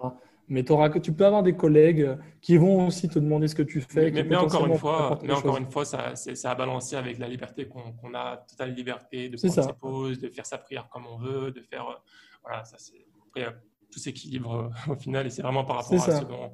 ce qu'on Chaque recherche. personne a des besoins différents et c'est vrai que personnellement, du moins nous, on se retrouve bien dans ce mode de vie, expat, Mm. digital nomade. Et donc, du coup, certes, beaucoup de personnes pourront se retrouver là. mais d'autres se retrouveront dans d'autres méthodes de vie. Moi, j'ai un très bon pote, il m'a dit, moi, je suis très bien, maintenant que je travaille à distance et que j'ai créé mon propre travail, je travaille dans une petite bourgade pas loin de Lille, j'ai mes 3 hectares de champ, et quand j'ai Oui, envie de me reposer, je prends mon tracteur et je vais tondre la pelouse oui, et c'est je très bois bien. mon Oui. verre, quoi. C'est pas Tu vois, forcément donc, digital nomade, c'est pas forcément les plages de Bali et Asie du Sud-Est, hein. Ça peut être exactement. en banlieue parisienne. Voilà, c'est vraiment pouvoir aller où on veut, selon ce qui nous arrange. C'est Moi, ça. je La suivais liberté est subjective. ouais, je suivais un podcasteur qui s'appelle un mec qui faisait des podcasts et des vlogs, il s'appelle Antoine Blanche-Maison. Aussi, il fait Ouais, si, ça me dit quelque chose, ouais. ça dit quelque chose, ouais. Et ben lui, Ouais, au début, il a commencé en faisant plein de voyages de partout, par-ci par-là, Malaisie, Asie du Sud-Est, Sri Lanka, Japon, tout ça. Et puis là, maintenant, voilà, après plusieurs années, il s'est dit que voilà, maintenant, il veut retourner à Paris. Et il peut toujours travailler d'où il veut, mais il s'est posé à Paris parce il a réappris à aimer Paris alors qu'avant, il c'est détestait. ça. Et maintenant, il se Ah, retrouve bien à mais Paris. clairement. Clairement, tu redécouvres Paris, hein. Je veux dire, si je retourne à Paris, je me dis, mince, j'ai loupé plein de choses. On a des beaux bâtiments très anciens à regarder, à visiter, à voir. Il y a plein de choses que j'ai jamais fait. Moi, personnellement, je suis Ouais. né en région parisienne. Je suis jamais monté dans la Tour Eiffel. Donc, Ouais. après, tu fais ça partout. Burj Khalifa, tu montes. La tour à Tokyo, Tokyo Tower, tu montes. Et Tour Eiffel, tu fais pas. Tu fais merde, il y a un bug. Donc, tu peux il y a moyen que tu t'ouvres à ton propre pays, que tu redécouvres ton propre pays en voyageant. Écoute, Aziz, on a fait un peu le tour des questions concernant le Ouais, digital nomadisme. On a pas oui, mal travaillé dessus, mais est-ce qu'on peut prendre juste quelques minutes pour que tu nous décrives un peu ton parcours parce qu'on est passé un peu rapidement sur ce que tu fais, mais oui, c'est on n'a vrai. pas vu ton J'ai parcours et tendance à beaucoup parler, hein. comment tu es arrivé au digital nomadisme en quelques minutes. C'est ça. Bon, un parcours hein, rapidement. Je faisais de la physique avant. Bulle de l'an 2000, voilà, donc on avait besoin de beaucoup de main-d'œuvre en informatique. Ça Mhm. tombe bien, pas trop de métiers en physique, donc du coup, je me dis pourquoi pas l'informatique. En plus, c'est un domaine qui me passionnait. Le soir, je développais pour le plaisir. Ensuite, du coup, de l'informatique, je suis passé à tout un tas de domaines, de l'électronique, du système embarqué, tout un tas d'autres choses. Beaucoup de choses me plaisaient à l'époque, avec mon passif d'ingénieur en physique. Et donc, du coup, à un moment, je me suis orienté en sécurité informatique parce que, du coup, c'était un nouveau domaine sur lequel je bossais le soir, notamment tout ce qui était reverse engineering, analyse de malware, avant de faire du test d'intrusion. J'ai décidé de reprendre mes études, donc 6 mois d'études, 6 mois de stage pour me réorienter dans le domaine. Et il y a plus de 10 ans, voilà, donc j'ai commencé à travailler dans ce domaine-là. En général, ce que je dis, c'est que tous les 5-6 ans, je change de boulot, voire même plutôt tous les 2-3 ans, en général, je change de boulot et même je change d'orientation. J'aime bien découvrir d'autres choses. Et la sécurité informatique, c'est tellement vaste comme domaine que j'y suis resté très longtemps. J'y suis encore d'ailleurs. Oui. Et au lieu de changer de boulot, à un moment, j'étais attiré par ce mode de vie, digital nomadisme, donc j'ai décidé de changer de vie. J'avais envie de plus de liberté géographique, vu que je voyageais beaucoup avant, 1 à 2 fois par an minima dans des pays très éloignés, Amérique latine, Asie, Australie, etc. J'avais fait un tour du monde aussi avec ma femme, donc il y a 10 ans. Donc le voyage, c'est vraiment quelque chose qui était fait pour nous. Et même quand on a eu nos enfants, on a continué Qu'est-ce à que tu appelles voyager. tour du monde? Parce que moi, je me pose la question, on parle souvent de tour du monde, mais tour du monde, c'est quoi? C'est Il quelques y a 10 ans, pays? voilà. Non, un tour du monde, c'est en gros, tu fais le tour du globe, quoi. Et donc, du coup, tu Ouais, visites un certain nombre de pays pendant que tu ouais, fais le tour du globe. Donc, l'avion va dans un d'accord. sens T'as et, fait combien de et donc, pays? Ah, c'était genre un truc bah, tout compris? honnêtement, non, non, c'était un truc. À l'époque, il y a 10 ans, tous ces trucs-là n'existaient pas. Internet, il y avait à peine des blogs Ouais, dessus. On avait un des premiers blogs. Et d'ailleurs, il marchait bien, mais on a perdu le nom de domaine. Donc, mais ça s'appelait Allô le Monde à l'époque. Voilà, ah donc il y a non, plus de 10 ans, il n'y a pas de blog, hein. On était dans les premiers blogs, hein. Donc on l'aurait regardé, je pense on aurait été une référence, mais bon, c'est vieux, tant hein. Les pis. blogs étaient moches à l'époque. Et du coup, quand on disait tour du monde, voilà, on a fait plusieurs pays, on restait 2-3 jours par ville, on restait à peu près 1 mois par pays. Et du coup, voilà, on avait commencé avec Singapour, la Malaisie, la Thaïlande, le Vietnam, l'Indonésie. Donc, on fait C'est plusieurs le tour îles de l'Asie du en Sud-Est, là. Indonésie. Non, non, mais après, on arrive de l'autre côté. Ah, je plaisante, je plaisante. Après, on arrive de l'autre côté. Ouais. Beaucoup d'histoires du monde, ils font que l'Asie, hein, ou que l'Amérique latine, ou que Ouais, l'Amérique. Et ensuite, du coup, on a continué comme ça jusqu'à arriver en Australie, Nouvelle-Zélande. En gros, tu d'accord. continues. Et après, tu passes de l'autre côté, île de Nouvelle-Zélande, tu peux aller Pâques. d'où à partir de là? L'île de Pâques, Ouais. par exemple, le Chili, voilà, ce Ouais, sont en fait Amérique du ce qu'on Sud, tu avait as fait. accès depuis là-bas? Ouais, Ouais, en d'accord. gros, tu arrives directement, je crois, on arrive au Chili. Et donc, du coup, Chili, on a fait l'île de Pâques, on est revenu au Chili, on a fait l'Argentine, on avait fait quoi encore? Le Pérou, la Bolivie, j'ai beaucoup aimé la Trop Bolivie. bien. Voilà. Après, on n'avait pas fait l'Amérique du Nord parce que du coup, c'était onéreux et on avait déjà vécu au Canada un petit peu. Donc, du coup, Ouais, on l'avait zappé. Mais voilà, et d'accord. ensuite, tu rentres en France. Donc, vraiment, tu prends un avion et tu ne penses pas que la Terre est plate, donc comme les Earth Flatters là. Et donc, du coup, tu fais le tour. Et donc, tu arrives en Asie, tu continues ton tour et tu arrives en Ouais. Amérique latine et après, tu arrives en France. Après, c'est vrai, tour du monde, souvent, dès que tu fais un voyage, une année sabbatique, on dit tour du monde alors que tu as vu 3 pays des fois. Et souvent, on dit j'ai fait un pays, mais j'ai pas fait de pays, hein. C'est des pays qui m'ont fait. Des fois, ils ont fait un jour ou 2 jours. C'est ça. Nous, on est resté un mois par pays, deux, Ouais, trois jours par ville. Donc, du coup, c'est vrai qu'on ça, a c'est pas bien. mal En mode bougé. backpacker. En mode backpacker. Voilà, de toute façon, à l'époque, il n'y avait pas le choix. Euh, il n'y avait pas les finances pour. Et donc, du coup, voilà, les pays nous ont fait, on n'a pas fait les pays. Donc, on n'est pas des conquistadors. On était là pour découvrir, c'était bien. Et Ouais. donc, du coup, voilà, nous, on a toujours voyagé, on adore ça. Depuis nos premiers voyages au Maroc jusqu'au voyage à l'autre bout du monde, on a toujours adoré ça, en Europe aussi.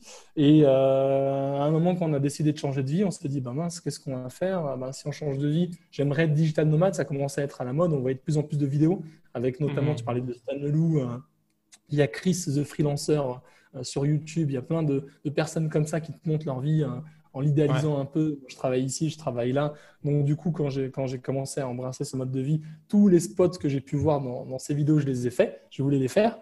Tu sais, ils ont fait de la bonne pub.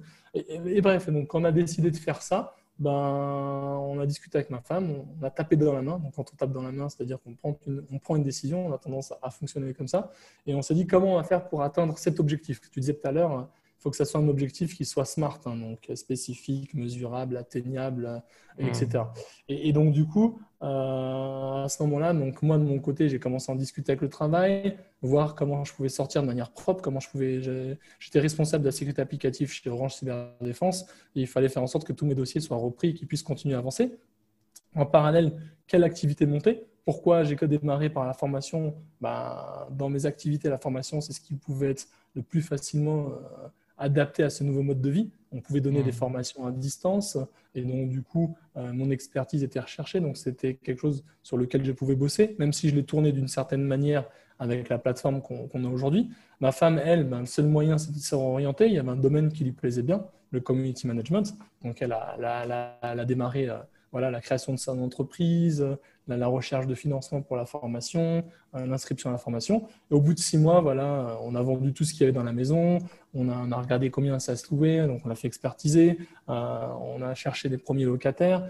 Bref, en 6 mois, on a fait tout ça et on est parti, on a commencé par l'Europe pour faire simple au départ. On a commencé Ouais. par Grande Canaria, les îles Canaries. Et Ouais. du coup, quand on a commencé donc, avec les îles Canaries, on a vraiment aimé. Et au bout de 2 mois, on est revenu. Et là, on a entamé le plus long voyage, l'Asie. Donc l'Asie, pourquoi? C'est moins cher, comme on le disait tout à l'heure. Donc tu peux avoir un train de vie, mais un meilleur train de vie pour bien moins cher. C'est super safe pour les gosses. C'est très adapté. Donc si tu as des assurances et tout, tu as des bons hôpitaux, tu as des écoles, etc. Et donc du coup, voilà, on a fait 2-3 mois par pays comme ça, à s'installer dans une ville, dans un pays pendant 2-3 mois. Et on a bougé d'endroit en endroit jusqu'à arriver au Japon et en Australie. Euh, on est revenu en France 2-3 mois pour voir la famille et on est reparti. Sauf que du coup, un des pays qu'on avait visité nous avait beaucoup plu, c'était donc le Vietnam, et on avait décidé d'y revenir pour s'installer plus longtemps, à peu près un an. Et là, on est au Vietnam, on est en train de faire notre année ici, et on verra ce que nous réserve la suite. On a des milliards d'idées, mais on ne sait toujours pas. Ça peut être le Canada, ça peut être un petit patelin en France, ça peut être la Malaisie. Voilà, ça peut être beaucoup de choses, mais ouais, on parlait tout à l'heure des points négatifs, ça me permet d'y repenser aussi. Le décalage horaire est un point négatif quand tu travailles pour la France. En Ouais. Australie, il y avait un très gros décalage horaire. Et typiquement en Australie, qui est un pays que j'aime beaucoup, où je me verrais bien vivre, je ne pourrais pas y vivre avec ma boîte française parce que le décalage il est trop important. 9 Oui, heures ou 10 heures de décalage dans certains cas, et dans certains endroits, ça pique. Donc, j'ai oui. travaillé le Tu vis soir en de nuit, quoi, décalé. tiens, Batman. C'est ça, je vivais la nuit. Donc, du coup, voilà, donc c'est à prendre en compte, mais voilà, on est bien dans ce mode de vie. Les enfants découvrent des choses incroyables. Nos filles, typiquement, quand on était en Australie, on avait profité pour faire un road trip en camping-car. Et donc, elles ont 4 et 6 ans. Et elles me posent des questions sur l'espace. Moi, c'était mon domaine à l'époque. Je voulais faire astrophysicien. Et donc, du coup, voilà, je leur explique un petit peu et voir que ces petits bouts de chou comprennent ou du moins manipulent la notion de gravité, voilà, d'espace-temps, et de tout un tas de trucs comme ça, c'est plaisant parce que tu leur montres concrètement ce que c'est. Les enfants, Oui, elles ont nourri des petits bébés kangourous, elles ont caressé des koalas, elles grimpent aux arbres, elles mangent des trucs divers et variés, elles sont très ouvertes. Tu vois. Et oui. ça, c'est super plaisant. Mais voilà, c'est comme ça qu'on en est arrivé là. On aime bien découvrir, changer, voyager, bref. On décide d'embrasser ce mode de vie. On s'organise pour le faire. On met tout en œuvre pour le faire dans un laps de temps réduit. C'est-à-dire que ton objectif est dans 6 mois. Dans 6 mois, il faut que tu le fasses. Si tu ne fais pas ça, tu vas rester longtemps à imaginer des choses et tu ne vas rien faire. Et donc, voilà, une fois qu'on l'a rendu concret, on se l'approprié et ensuite on s'est mis bien donc, dans ce truc-là. Pour finir, est-ce que tu aurais des conseils à donner pour ceux qui veulent se lancer dans le digital nomadisme ou bien, oui, qui veulent se lancer dans ça? C'est pas le moment. Ouais, on peut quand même se préparer. Oui, il faut, non, Voilà, mais on je peut se rigole, il faut se préparer préparer. financièrement, tout ça. Après, Euh, c'est toujours plus est-ce que tu facile aurais des pour la conseils? nouvelle génération. C'est toujours plus Mhm. facile pour ceux qui arrivent après nous. Parce que du coup, le chemin, il a déjà été parcouru par certaines personnes et donc du coup, autant Parcouru et avant, même forcé par les événements, j'ai envie de dire. c'est exactement. Bah, avant, par exemple, faire un tour du monde, c'était compliqué. Et on a commencé à en faire. Moi, je suis à l'époque, nous, on cherchait nos infos sur le routard, etc. Maintenant, c'est super facile de faire un tour du monde. Tu as digital nomade, c'est super facile. Tu as des entreprises qui te trouvent l'endroit où habiter, qui te donnent la carte SIM, qui vont te chercher à l'aéroport, qui te donnent le coworking. Tu as des trucs déjà tout prêts. Et tu as toutes les informations dont tu as besoin sur Internet. Les entreprises aussi sont beaucoup plus ouvertes au travail à distance.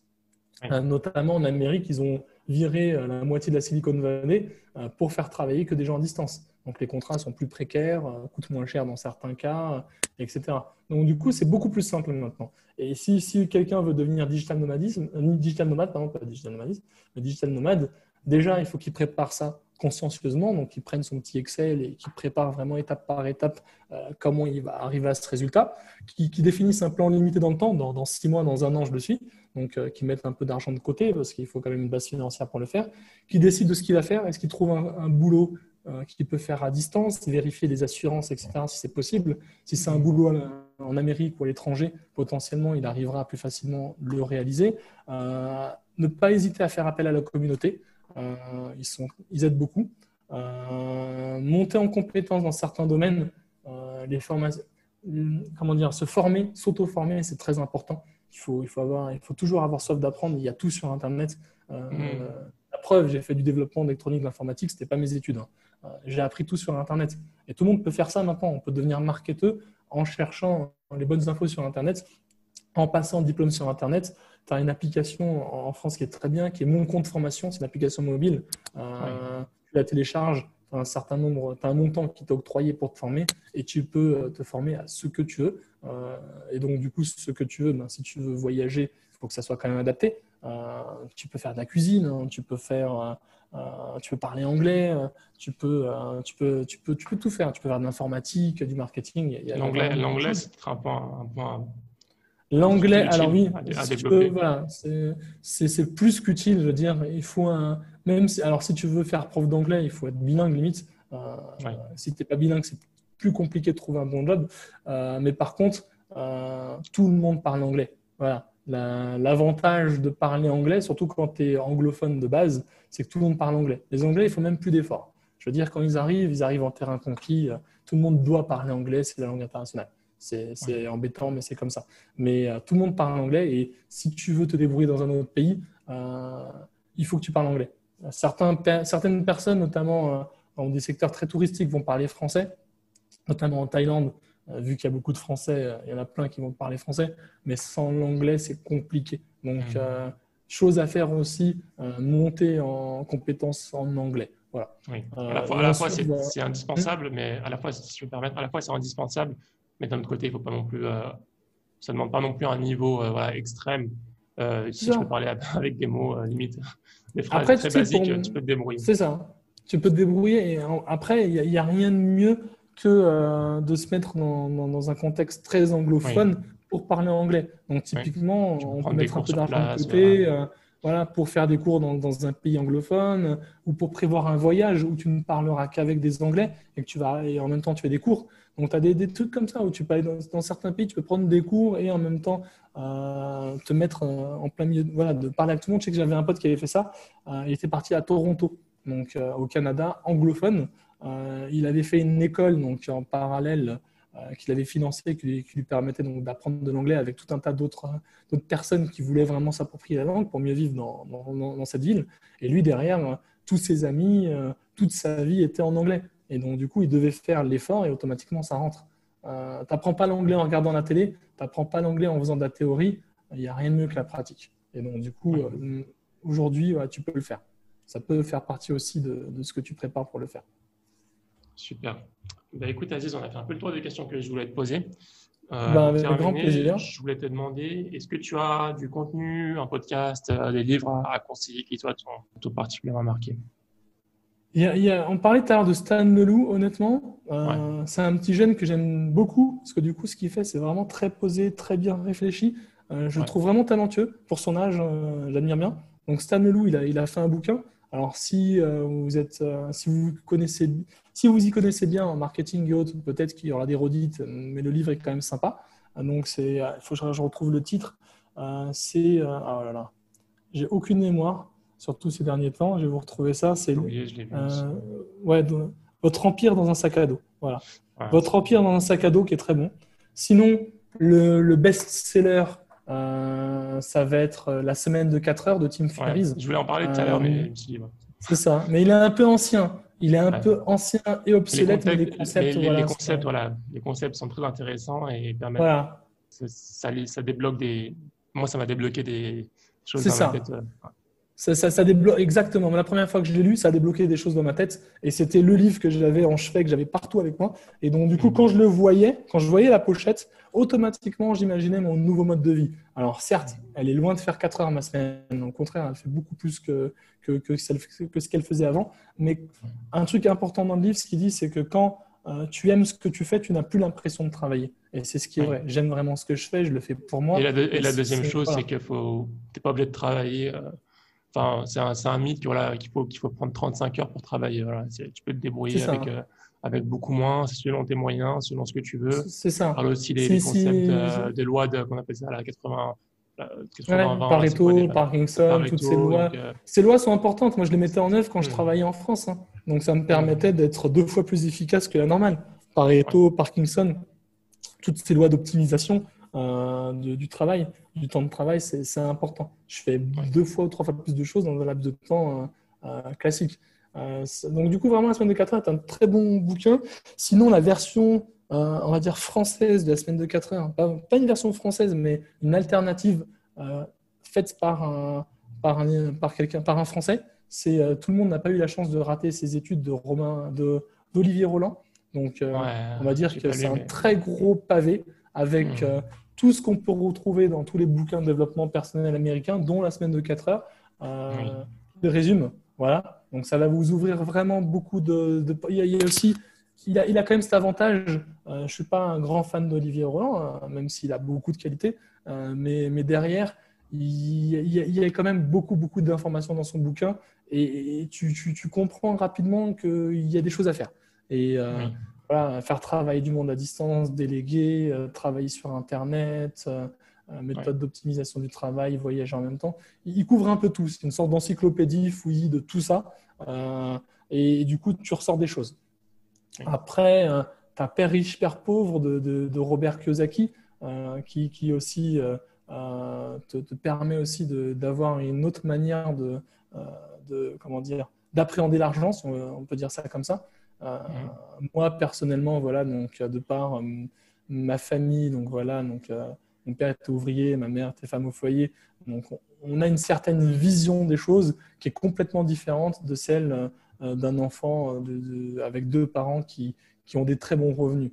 Donc, parce qu'on ne gère pas l'argent de la même manière, on n'a pas le même attrait au travail. L'un investit, l'autre bosse. L'un vend son temps, l'autre investit dans un capital et donc du coup arrive ensuite à en faire sortir de l'argent, un passif comme il appelle ça, si je ne me trompe pas. Voilà, donc c'est un très bon livre pour ça aussi. Après, est-ce que tu as d'autres livres toi, qui te passent en tête aussi, donc dans le même, dans le même Euh, ordre d'esprit? Moi, je pensais à la semaine de 4 heures. Est-ce que j'ai un autre livre Je suis en train de regarder mon audiothèque là, si j'ai pas un livre que j'ai oublié qui m'a marqué. En ce moment, je lis Pop, plutôt pop, pop. des biographies. Là, je lis la biographie de Nelson Mandela, donc rien à voir. Ouais, mais Et, elle est très bien aussi, hein. ouais. Mais sinon, dans le domaine, dans le thème, ouais, je recommande le podcast dont je parlais tout à l'heure, qui s'appelle Ouais, Nomade Digital, ouais. qui est très intéressant, qui est terminé depuis quelques années, mais qui est toujours très intéressant à écouter. Je mettrai le C'est lien Sanelou, c'est dans la ça? C'est description. Stan celui de Leloup, ouais, Sanelou? et qu'il le fait avec Bah, une autre personne. il faut Euh, vraiment aller sur sa chaîne YouTube, hein. ouais. Il est bon, hein. Donc, sur sa chaîne YouTube, il y aura Donc, il il y y a a l'ancien vraiment podcast, des et bonnes là, infos. il y a la chaîne YouTube qui fait maintenant. Je mettrai les dans la description. Ouais, la chaîne YouTube, elle fonctionne très bien maintenant. Ils ont 361 000 abonnés, hein, 98 vidéos. Et à chaque fois, Mm. quand il fait une vidéo, tu vois qu'il y a du travail derrière. Pour avoir fait des vidéos, le travail qu'il met dans ses vidéos à YouTube, c'est un travail monstre. Il doit Ouais, passer un temps incroyable à les faire, quoi. ouais. Mais ça change des marketeurs en ligne qui vont te vendre du rêve derrière, qui vont pas savoir placer trois mots ou voilà, et que derrière tu vas suivre et tu vas acheter leur formation. Donc, Derrière, non, on est vraiment la question est vite répondue derrière. c'est ça, c'est ce que je cherchais comme phrase, c'est que la question est vite répondue, c'est exactement ça, comme dirait l'autre. Donc, voilà, donc il faut pas s'inspirer de n'importe qui. Il y a vraiment des personnes qui s'y connaissent bien et qui sont des références sur le sujet, et d'autres qu'il ne faut Oui, pas suivre parce qu'ils disent que n'importe quoi, oui. et je me retiens encore. Si un des auditeurs a des questions ou souhaite te contacter, où est-ce qu'on peut te contacter Ou sur LinkedIn, cherchez sur Aziz LinkedIn? Erim. Voilà, donc Aziz Elarine. A2ZIZE2RIME. Et donc, du D'accord. coup, je pense que c'est le plus T'acceptes simple. facilement? Ok. Ouais, je pense. Parce que Facebook, je vais pas accepter n'importe qui. Et LinkedIn, au moins, c'est quelqu'un. En plus, je suis spammé par tout le monde sur Facebook, donc comme tout le monde d'ailleurs. Alors que LinkedIn, c'est plus filtré. Et donc, du coup, D'accord. si tu m'approches de la bonne manière, je répondrai aussi de la bonne manière. Ok. Voilà, si tu me vends pas quelque chose derrière. C'est Ok, ça, super. ça arrive, hein, quelqu'un qui arrive, tu connais pas. Bonjour, notre produit est très intéressant. Quand est-ce qu'on peut s'appeler pour en discuter? Moi, je te connais pas, ton produit, j'en ai rien à faire, donc ne me parle pas. Voilà, mais si quelqu'un me dit oui, j'ai écouté ton podcast, si tu as une minute ou deux, j'aimerais te poser une ou deux questions, j'ai du temps de dispo, avec grand plaisir, quoi. Vous savez ce que Je suis vous là avez à pour faire, aider. les auditeurs. C'est ça. Faites les choses bien. Depuis tout à l'heure, ce qu'on vous dit, c'est organisez-vous pour tout faire bien. Donc, si vous faites tout bien, ben, vous pouvez même parler avec moi. Je répondrai bien aussi. Donc, avec grand plaisir. Écoute, Aziz, c'était un grand plaisir de discuter avec toi pendant 7h30, même plus qu'une heure Ouais, et demie, je merci pense, ça nous a duré. et désolé, c'était très verbeux. Non, non, c'était très bien. Ouais, t'inquiète pas, c'était très bien. Je pense que les gens sauront en tirer l'information dont ils ont besoin et l'inspiration, une bonne dose d'inspiration en tout cas. Avec grand plaisir. Donc, du coup, ben, merci en tout cas pour cette interview. Je te Et remercie. Hein. pour les personnes qui vont l'écouter, ben, bon courage à vous donc, dans le choix de votre comment dire, parcours professionnel, soit digital nomade, si vous voulez rester tranquillement en France, si vous voulez ouvrir une entreprise, bref, beaucoup de choses possibles et Beaucoup de de succès. sky is the limit. Allez, à bientôt, Inch'Allah. Salam À alaikum. bientôt. Alaikum salam. Merci d'avoir écouté cet épisode. J'espère qu'il t'a plu. Si c'est le cas, encore une fois, n'hésite surtout pas à le partager à ton entourage et aussi à mettre 5 étoiles sur iTunes si ce n'est pas déjà fait ou sur ton application de podcast. À dimanche prochain, Inch'Allah. Salam alaikum.